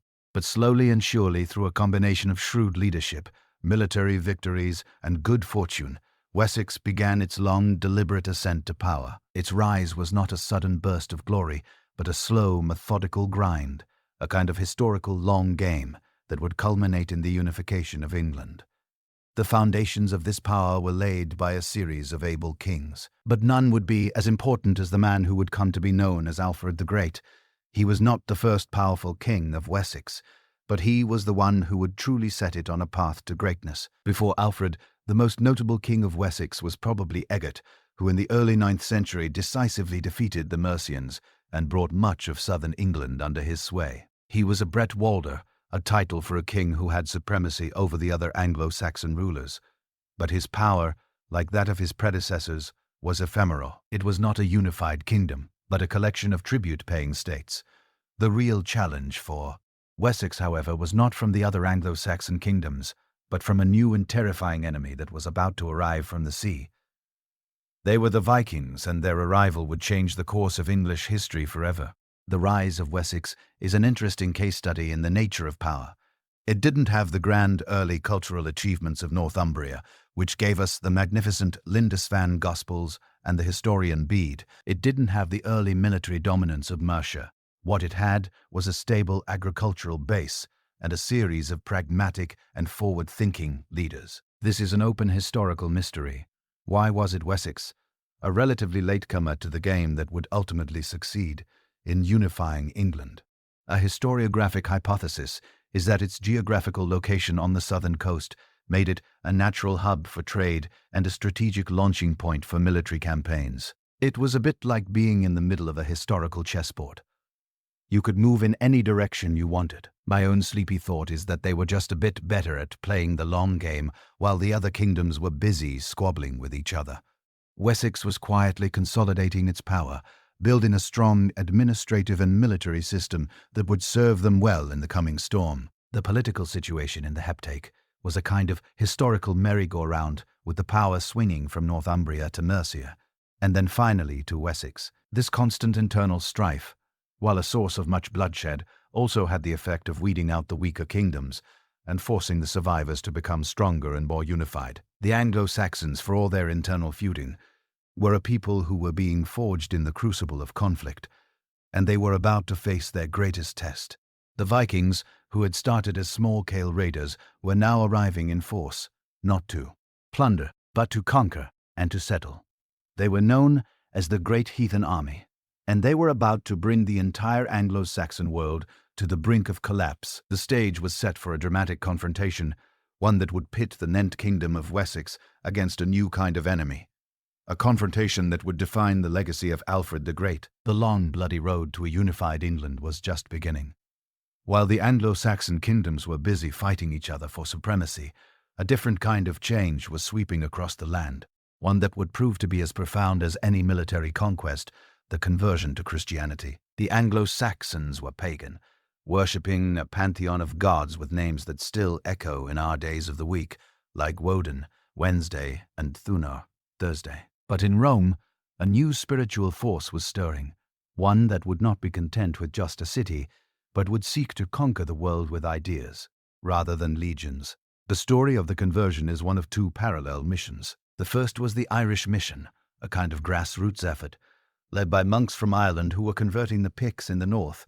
This mission, with its isolated monasteries and ascetic monks, was a quiet but effective force for change. The second and more historically significant was the Roman mission, which arrived on the shores of Kent in 597 AD. The leader of this mission was a monk named Augustine, sent by Pope Gregory the Great. He landed in the kingdom of Kent, which was at the time ruled by King Ethelbert, a man who, perhaps sensing the winds of change, was open to the new religion. His wife Bertha was already a Christian from the Frankish court, a kind of historical foot in the door. The story goes that Augustine and his monks, with their banners and hymns, approached the king, who, in a classic display of Anglo-Saxon caution, insisted on meeting them outdoors. Oh, that they couldn't cast any spells on him. Augustine's message was a simple one of peace, love, and salvation, and it must have seemed utterly foreign to a people whose religion was so intertwined with warfare and sacrifice. King Ethelbert was convinced, and he was baptized, and with his conversion, the Roman mission had its first major victory. From Kent, the missionaries spread out, establishing churches and converting the local population. It was not a smooth process. There were setbacks, backslidings, and resistance, and it took centuries for the Anglo-Saxon kingdoms to fully convert. The conversion to Christianity is one of the great historical mysteries of this period. Why were the Anglo-Saxons, a people of fierce warriors and deeply held pagan beliefs, so willing to abandon their old gods? Was it a genuine spiritual conversion? Or was it a pragmatic political decision? A historiographic hypothesis is that the kings saw Christianity as a way to consolidate their power. It gave them a new source of authority, one that was not based on their lineage or military might, but on a divine right from God. It also gave them access to the administrative and cultural tools of the Roman world, like writing and law, which had been lost in the post-Roman chaos. My own sleepy little thought is that the Anglo-Saxons, for all their brutality, were a people who were a bit lost. They had abandoned their homelands, and their old gods seemed to have failed them. Christianity, with its promise of a new kind of community, and a new kind of community, and a new kind of life, must have been a very appealing alternative. The arrival of Christianity had a profound and lasting effect on the Anglo-Saxon kingdoms. It brought them into the wider world of Europe. Monasteries became centers of learning and culture, and they produced magnificent works of art, like the Lindisfarne Gospels, and great thinkers, like the Venerable Bede, Darps, who would become the first great historian of the English people. The Church also had a unifying effect. It created a single religious identity that transcended the squabbling kingdoms and laid the groundwork for a future unified England. This was a kind of peaceful conquest, one that was as significant as any military victory. The Anglo-Saxon kingdoms had been forged in war, but they were now being shaped by a new spiritual force, one that would give them a new identity and a new identity and a new purpose. This was a world on the cusp of a new and terrible storm. For centuries, the Anglo-Saxon kingdoms had been fighting each other, a constant internal struggle for dominance. But in the late 8th century, a new and terrifying threat emerged from the sea, one that would force them to either unite or be destroyed. They were the Vikings, seaborne raiders from Scandinavia, who in their long ships were a new and terrifying kind of enemy. They were a people of immense physical courage and a deep love of plunder. They first appeared in 793 AD, with a sudden and brutal raid on the monastery of Lindisfarne, an intellectual and religious center on the coast of Northumbria. The attack was a profound shock to the Anglo-Saxon world. Monasteries, with their wealth and their lack of defenses, were easy targets, and the Vikings, who were pagan, had no qualms about desecrating and plundering these holy sites. This was not just a military invasion, it was a cultural one. The Vikings were not just looking for treasure, they were looking for land, and their raids were a prelude to a full-scale conquest. The raids grew in frequency and intensity. The small coastal attacks of the late 8th century gave way to full-scale invasions in the 9th century. In 865 AD, a massive Viking force known as the Great Heathen Army landed in East Anglia. This was not a raiding party. It was an army of conquest. It was a kind of historical sledgehammer, and it proceeded to smash its way through the Anglo-Saxon kingdoms. The Heptarchy, which had been so busy fighting itself, was completely unprepared for this new unified enemy. The Vikings were a military machine. They were a bit like a historical shock, always moving, always looking for a new place to attack. They defeated the kingdoms of Northumbria and East Anglia, and they forced the kingdom of Mercia to pay tribute. By the late 9th century, only one Anglo-Saxon kingdom was left standing, a single lonely bastion against the Viking tide. That kingdom was Wessex, and its king was Alfred. The arrival of the Vikings is one of the great historical mysteries of the era. Why did they start raiding now? Was it a result of population pressure in Scandinavia, or was it simply an opportunity, a kind of historical vacuum, created by the decline of the Frankish and Anglo-Saxon kingdoms? A historiographic hypothesis is that the development of a new kind of ship, the longship, gave them the ability to travel farther and faster than ever before. This was a kind of technological revolution that changed the nature of warfare. My own sleepy thought is that they were simply bored. They were a people of warriors who had grown tired of farming and needed a new exciting hobby. And what could be more exciting than sailing to a new land and taking all its gold? The Viking raids were a wake-up call for the Anglo-Saxons.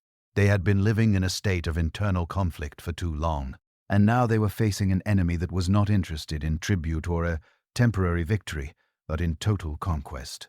The Anglo-Saxon world was on the brink of collapse, and its future rested on the shoulders of one man, a king who was a scholar and a warrior, a man who would come to define the English nation.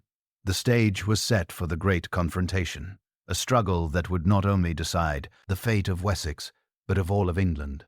The Vikings had brought a storm to the shores of Britain, and it would take a hero of mythic proportions to weather it. The story of Alfred the Great was about to begin with the great heathen army tearing through the Anglo-Saxon kingdoms.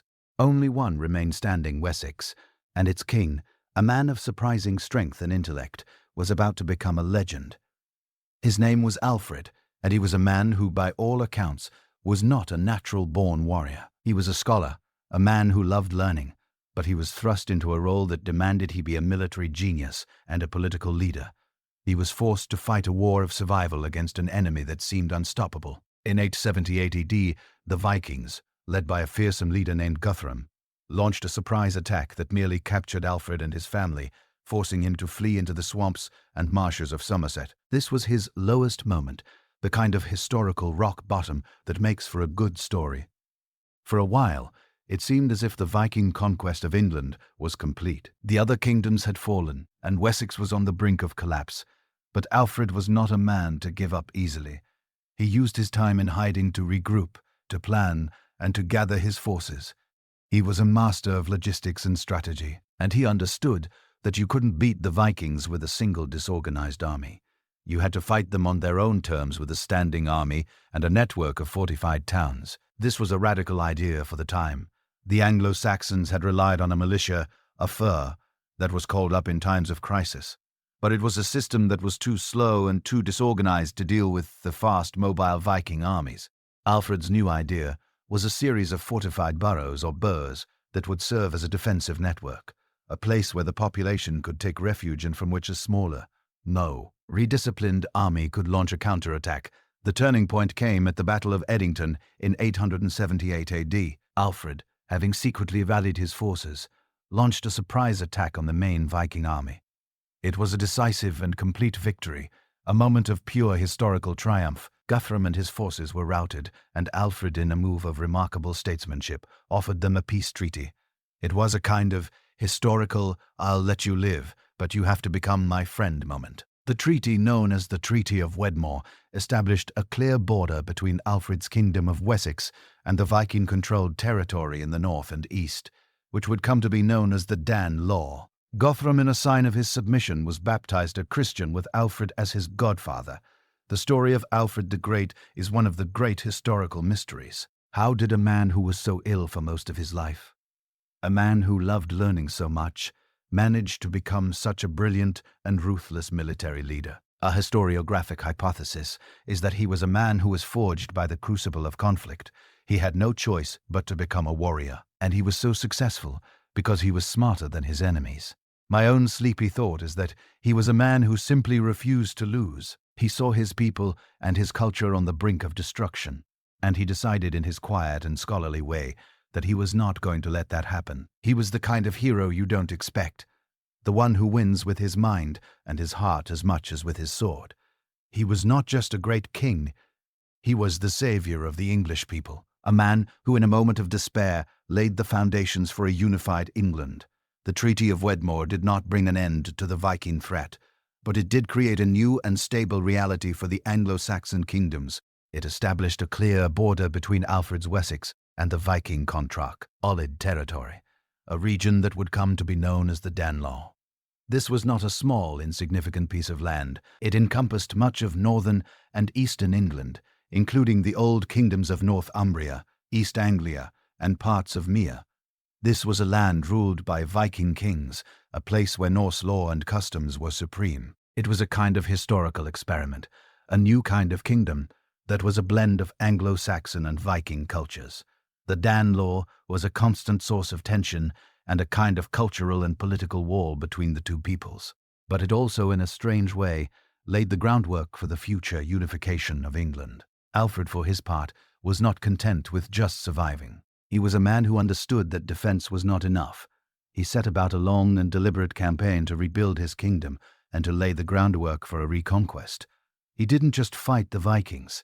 He outmaneuvered them in every way. He created a new kind of army, one that was more mobile and more disciplined. He built a new navy, a fleet of ships that were bigger and faster than the Viking longships, a kind of historical upgrade. He also established a network of fortified towns, the burhs, that were a military and economic marvel. These burhs were not just forts. They were also centers of trade and administration, a kind of historical city-building project that would become the backbone of his kingdom's power. He was a man who understood that a kingdom was not just a collection of lands, but a network of people and resources, and he worked tirelessly to knit his kingdom together. The story of the Dine-Law is one of the great historical mysteries of this period. We know that the Vikings settled there, but did they replace the Anglo-Saxon population, or did the two peoples live side by side? The archaeological evidence suggests a complex picture of coexistence and cultural exchange. Place names in the region with their Scandinavian roots are a silent reminder of the Viking presence. The fact that the Anglo-Saxons and the Vikings were able to live together for so long is a historical puzzle. A historiographic hypothesis is that the two peoples, despite their differences, had more in common than we might think. They were both Germanic peoples, and their languages were related. My own sleepy thought is that they were a people who, after so much war, were simply tired of fighting, and were willing to make a kind of peace, a kind of historical shrug, and a let's just get on with it attitude. The legacy of Alfred the Great was not just the survival of his kingdom. It was the beginning of the end of the Heptake. His successors, his son, Edward the Elder, and his grandson, Athlin, would continue his work slowly but surely, conquering the Dine-Law and bringing the Anglo-Saxon kingdoms under a single rule. It was a long and bloody process, a series of battles and sieges that would last for over 50 years. But by 927 AD, Athlin, a man who would come to be known as the first king of England, would finally achieve what no other king had been able to do. He would unify the Anglo-Saxon kingdoms into a single, cohesive nation.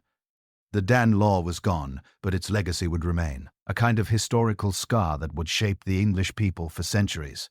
The birth of England was complete, but the struggle for the island was far from over. A new kind of Viking, a new kind of threat was about to emerge. With the unification of England under the Anglo-Saxon kings, a new period of relative peace and stability dawned. But this peace was not to last.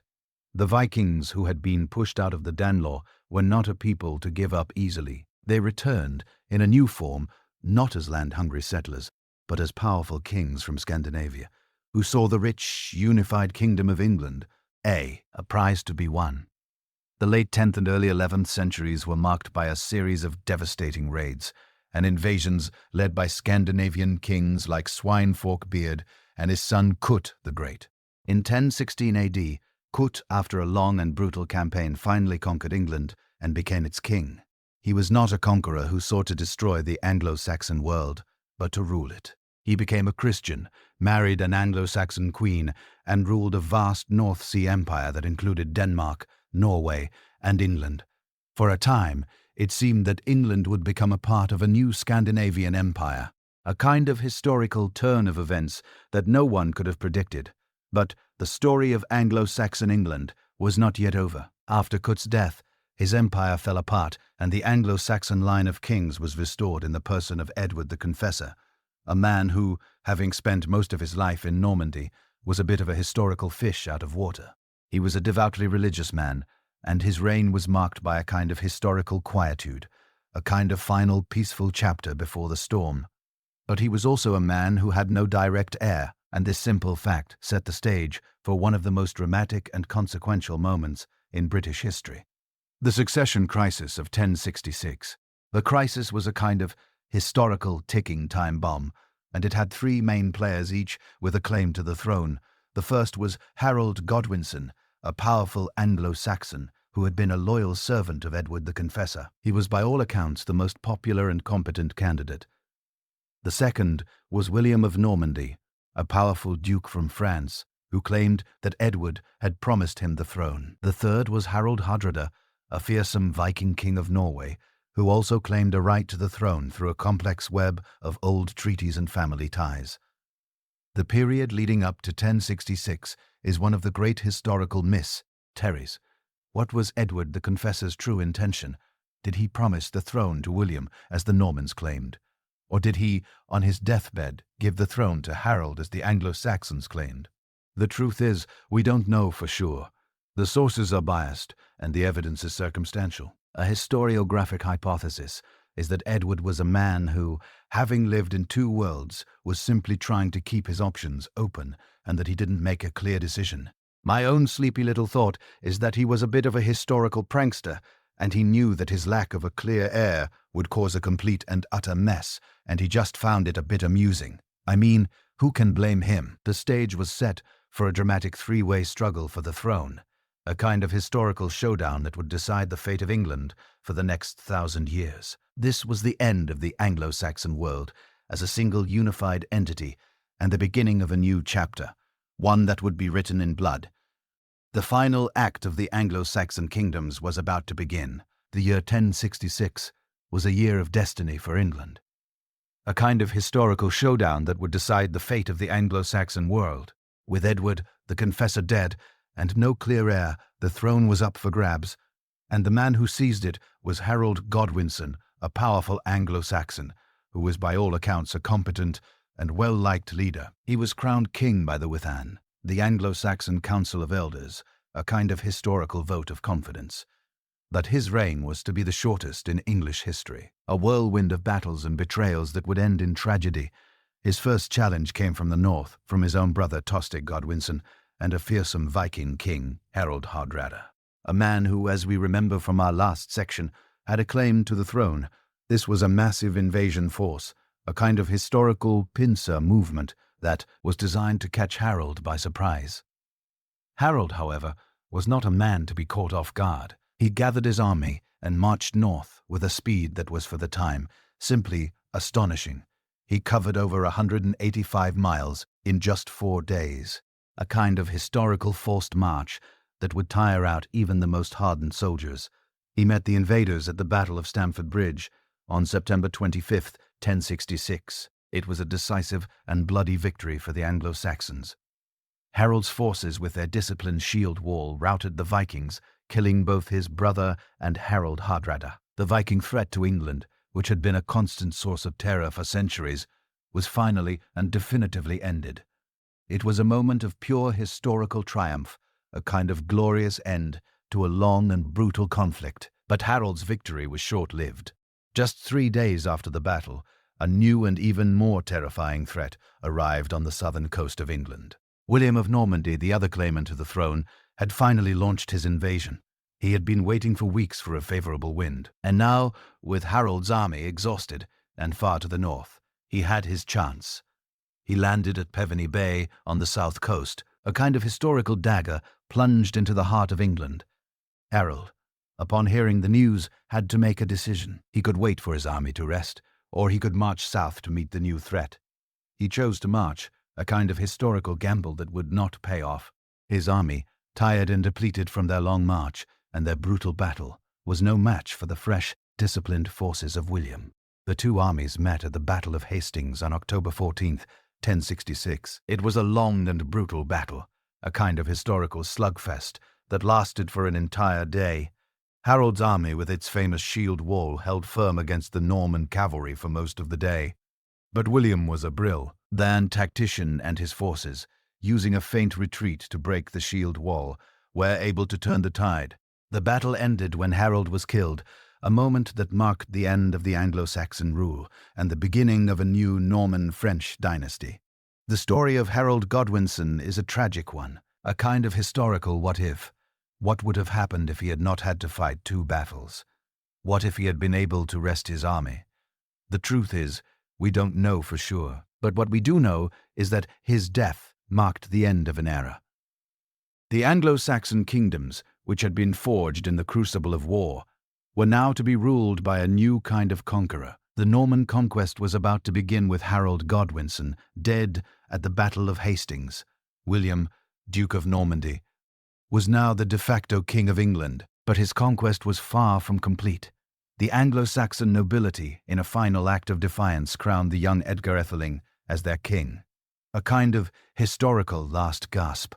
But William was a man of action and a master of military strategy. He marched his army to London, where the city elders, seeing the writing on the wall, submitted to him. He was crowned King of England on Christmas Day, 1066, in Westminster Abbey, the very church that had been built by his predecessor, Edward the Confessor.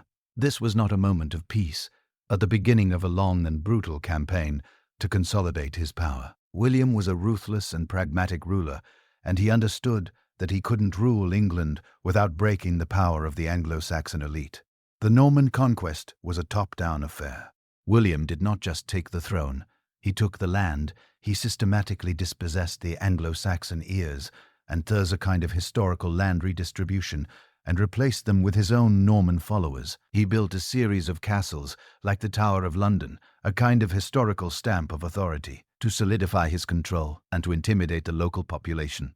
The Normans were a people who understood the power of a good fortress. The Anglo-Saxons, for their part, did not give up without a fight. There were a series of rebellions and uprisings in the years following the conquest, the most famous of which was the rebellion in the north, which William crushed with a brutal campaign known as the Harrying of the North. He systematically destroyed crops and villages, a kind of historical scorched earth, policy that led to a famine that wiped out a huge portion of the population. This was a moment of pure historical ruthlessness, a testament to William's will to rule. The consolidation of Norman power was not just a military affair, it was also an administrative one. William commissioned the Domesday Book, a massive survey of all the land and property in England, a kind of historical census that was used to assess taxes and to establish his legal claim to the entire kingdom. It was an incredibly meticulous document, a testament to the Norman love of order and administration. This was not just a change in rulers, it was a complete and total change in the social and political structure of England. The Anglo-Saxon aristocracy was replaced by a new Norman French one. The language of the court and the law became Norman French, and the Old English of the Anglo-Saxons was pushed to the background. The Norman conquest is a historical mystery in its own right. Why was it so successful? The Anglo-Saxons, as we know, were a people who had successfully fought off the Vikings for centuries. A historiographic hypothesis is that the Anglo-Saxon world was simply too fractured and exhausted from its internal conflicts to resist a unified professional army. My own sleepy thought is that the Normans were a kind of historical perfect storm. They were a people who combined the military prowess of the Vikings with the administrative and legal skills of the French, a kind of historical synthesis that made them a truly formidable force. The Norman conquest brought an end to the Anglo-Saxon kingdoms as independent entities.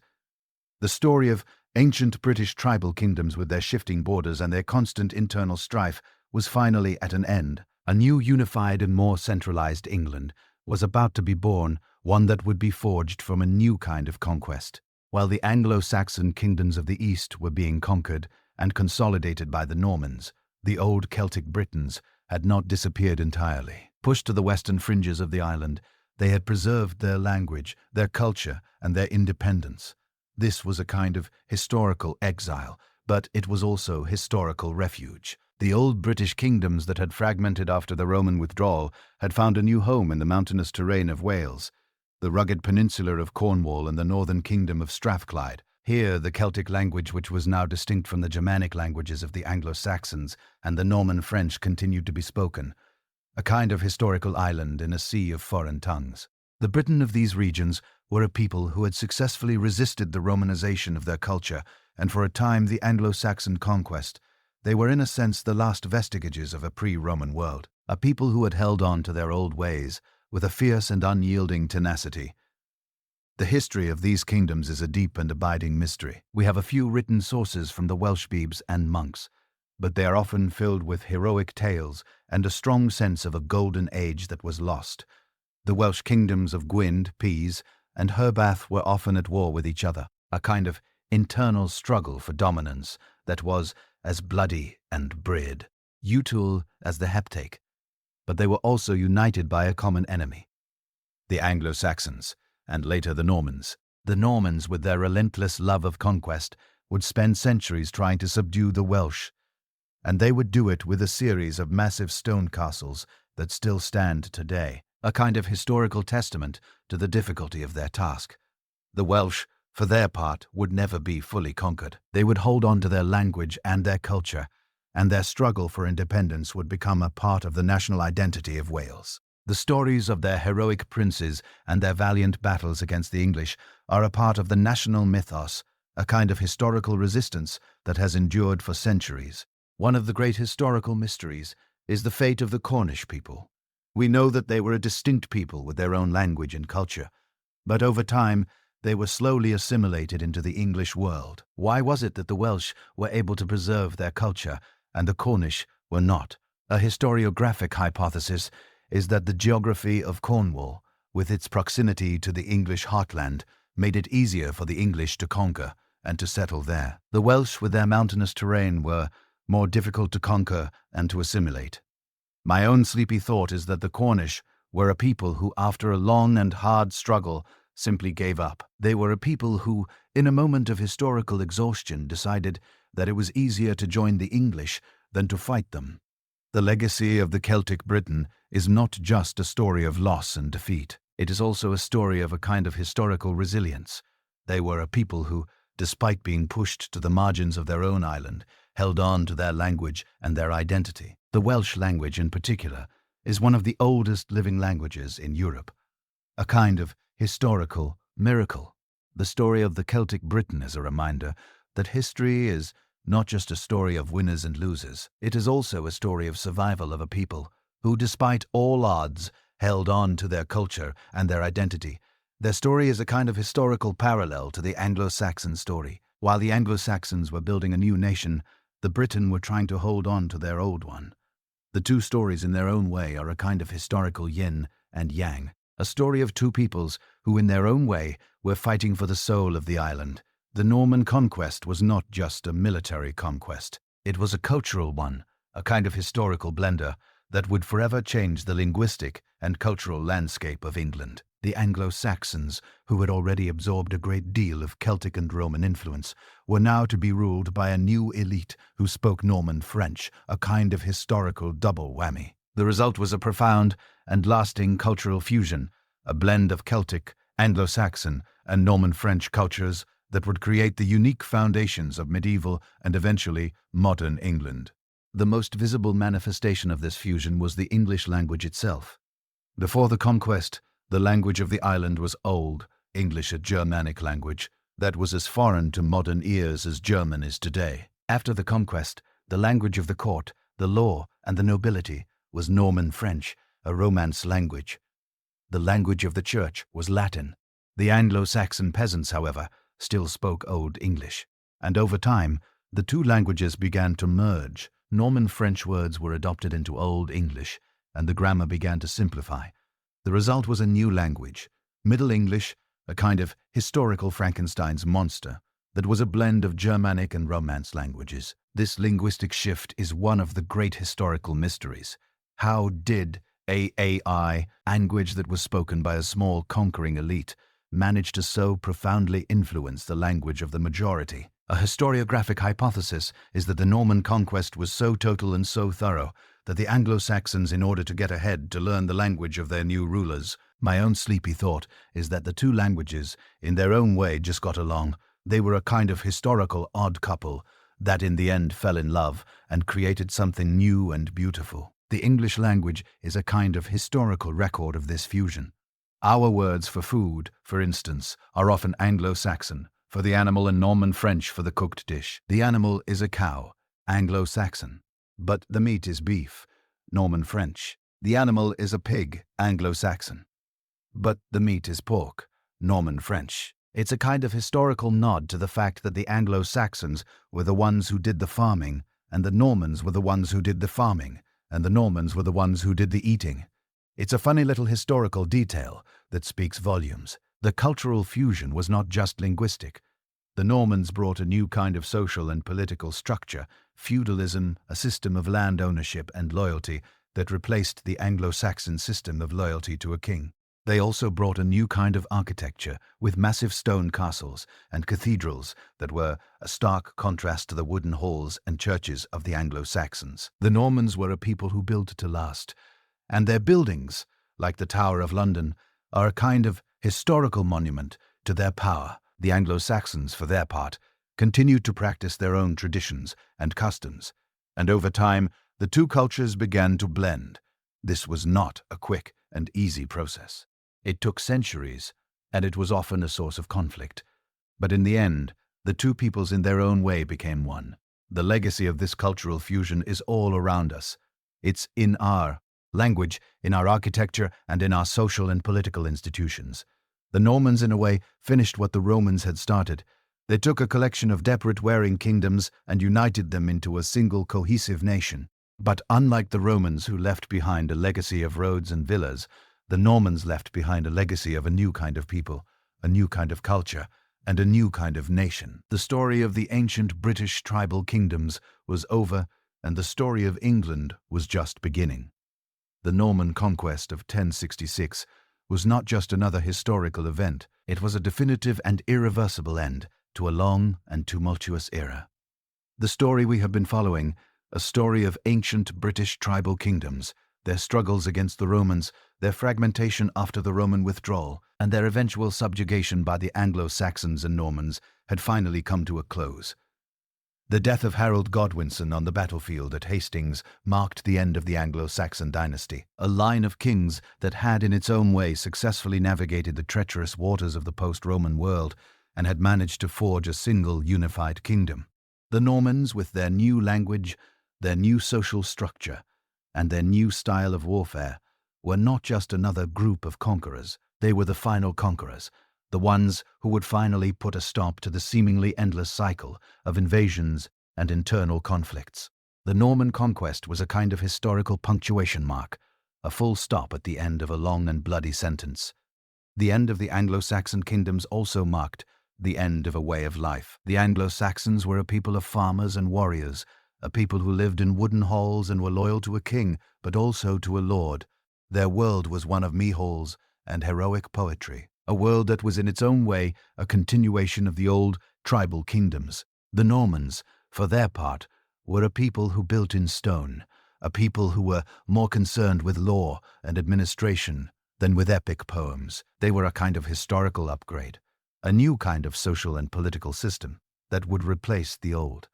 The Normans were a people who understood power in a new way. They were not just a collection of warriors, they were a bureaucracy. The Doomsday Book was a perfect example of this. It was a document of immense power, a tool of administration that allowed William to know exactly who owned what and how much tax they owed. This was a kind of historical bookkeeping that the Anglo-Saxons, for all their prowess in battle, had never fully mastered. The final end of the tribal kingdoms was in a way a quiet one. The Welsh and the Cornish, as we talked about earlier, were still there, clinging to their old ways, but their power was gone. They were no longer a threat to the English throne. They were simply a historical holdout, a kind of historical museum piece. The story of the ancient tribal kingdoms was no longer a part of the mainstream of English history. It was a historical sidebar. This was the result of a long, slow process of conquest, assimilation, and displacement. The Romans had started it, the Anglo-Saxons had continued it, and the Normans had finally finished it. The island of Britain, which had once been a patchwork of different kingdoms, was now a single unified nation, a new kind of kingdom that was a blend of all the peoples who had come before the Norman conquest. In a way, was the final act of the ancient world in Britain. It was the moment when the island was finally brought into the mainstream of European history. A new world of chivalry and cathedrals. The old world of hill forts and amid hollows was gone, replaced by a new kind of order, a new kind of nation, and a new kind of people. The end of the story is not a happy one for the ancient Britain, or the ancient Britain, or the Anglo-Saxons. It is a story of loss and defeat, but it is also a story of a new beginning, a kind of historical phoenix that would rise from the ashes of the old world. The final chapter of our story is not about what was lost, but about what remains, the enduring mysteries and echoes of this lost world in our own. As we come to the end of our journey through the history of ancient British tribal kingdoms, we are left not with a neat, tidy ending, but with a series of enduring mysteries and a profound sense of a world that is at once alien and deeply familiar. The Norman conquest brought a definitive end to the independent tribal and Anglo-Saxon kingdoms, but it did not erase the past. The echoes of these lost worlds are all around us, in the names of our towns and rivers, in our language, and in our very identity. We are in a sense a living testament to the long and bloody history of this island. a kind of historical tapestry woven from the threads of Celtic, Roman, Anglo-Saxon, and Norman cultures. The story we've told is not a story of a single unified people, but a story of many peoples, each with their own hopes, fears, and dreams. The most enduring mystery of all is the one that has been with us from the very beginning. The mystery of the people themselves. We have names for their kings and their tribes. But what did they sound like? What did they feel? What did they think about when they stood on a hill and looked out at the misty valleys? We have a few archaeological artifacts, a few broken stones, but we will never know the full story. The silence of the past is one of the most powerful things in the world, and it is a reminder that history is not just a collection of facts, but a collection of questions, a kind of historical conversation that we are all a part of. We can only hypothesize a quiet thought in the night that they were a people who, just like us, loved, laughed, and cried. The Romans called them Britons, but who were they to themselves? What did they call their land before the Romans came? These are questions that will likely never be answered, and that is, perhaps, for the best. It leaves a little room for our own imagination, a little space for us to fill in the blanks. The historical facts we've covered, from Caesar's brief raids to the final Norman conquest, are the bones of the story. The mysteries are the soul, the standing stones, the hill force, the Roman roads that still crisscross the country. They are all a kind of historical echo, a silent reminder of a world that is both lost and still with us. The legacy of the ancient British tribal kingdoms is not a single grand narrative, but a series of overlapping stories, a kind of historical palmist where each layer is a part of the whole.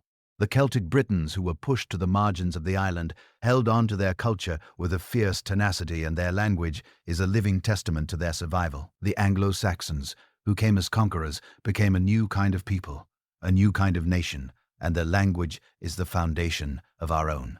The Normans, who came as the final conquerors, finished the job, but they also added a new layer of culture and language that made us who we are today.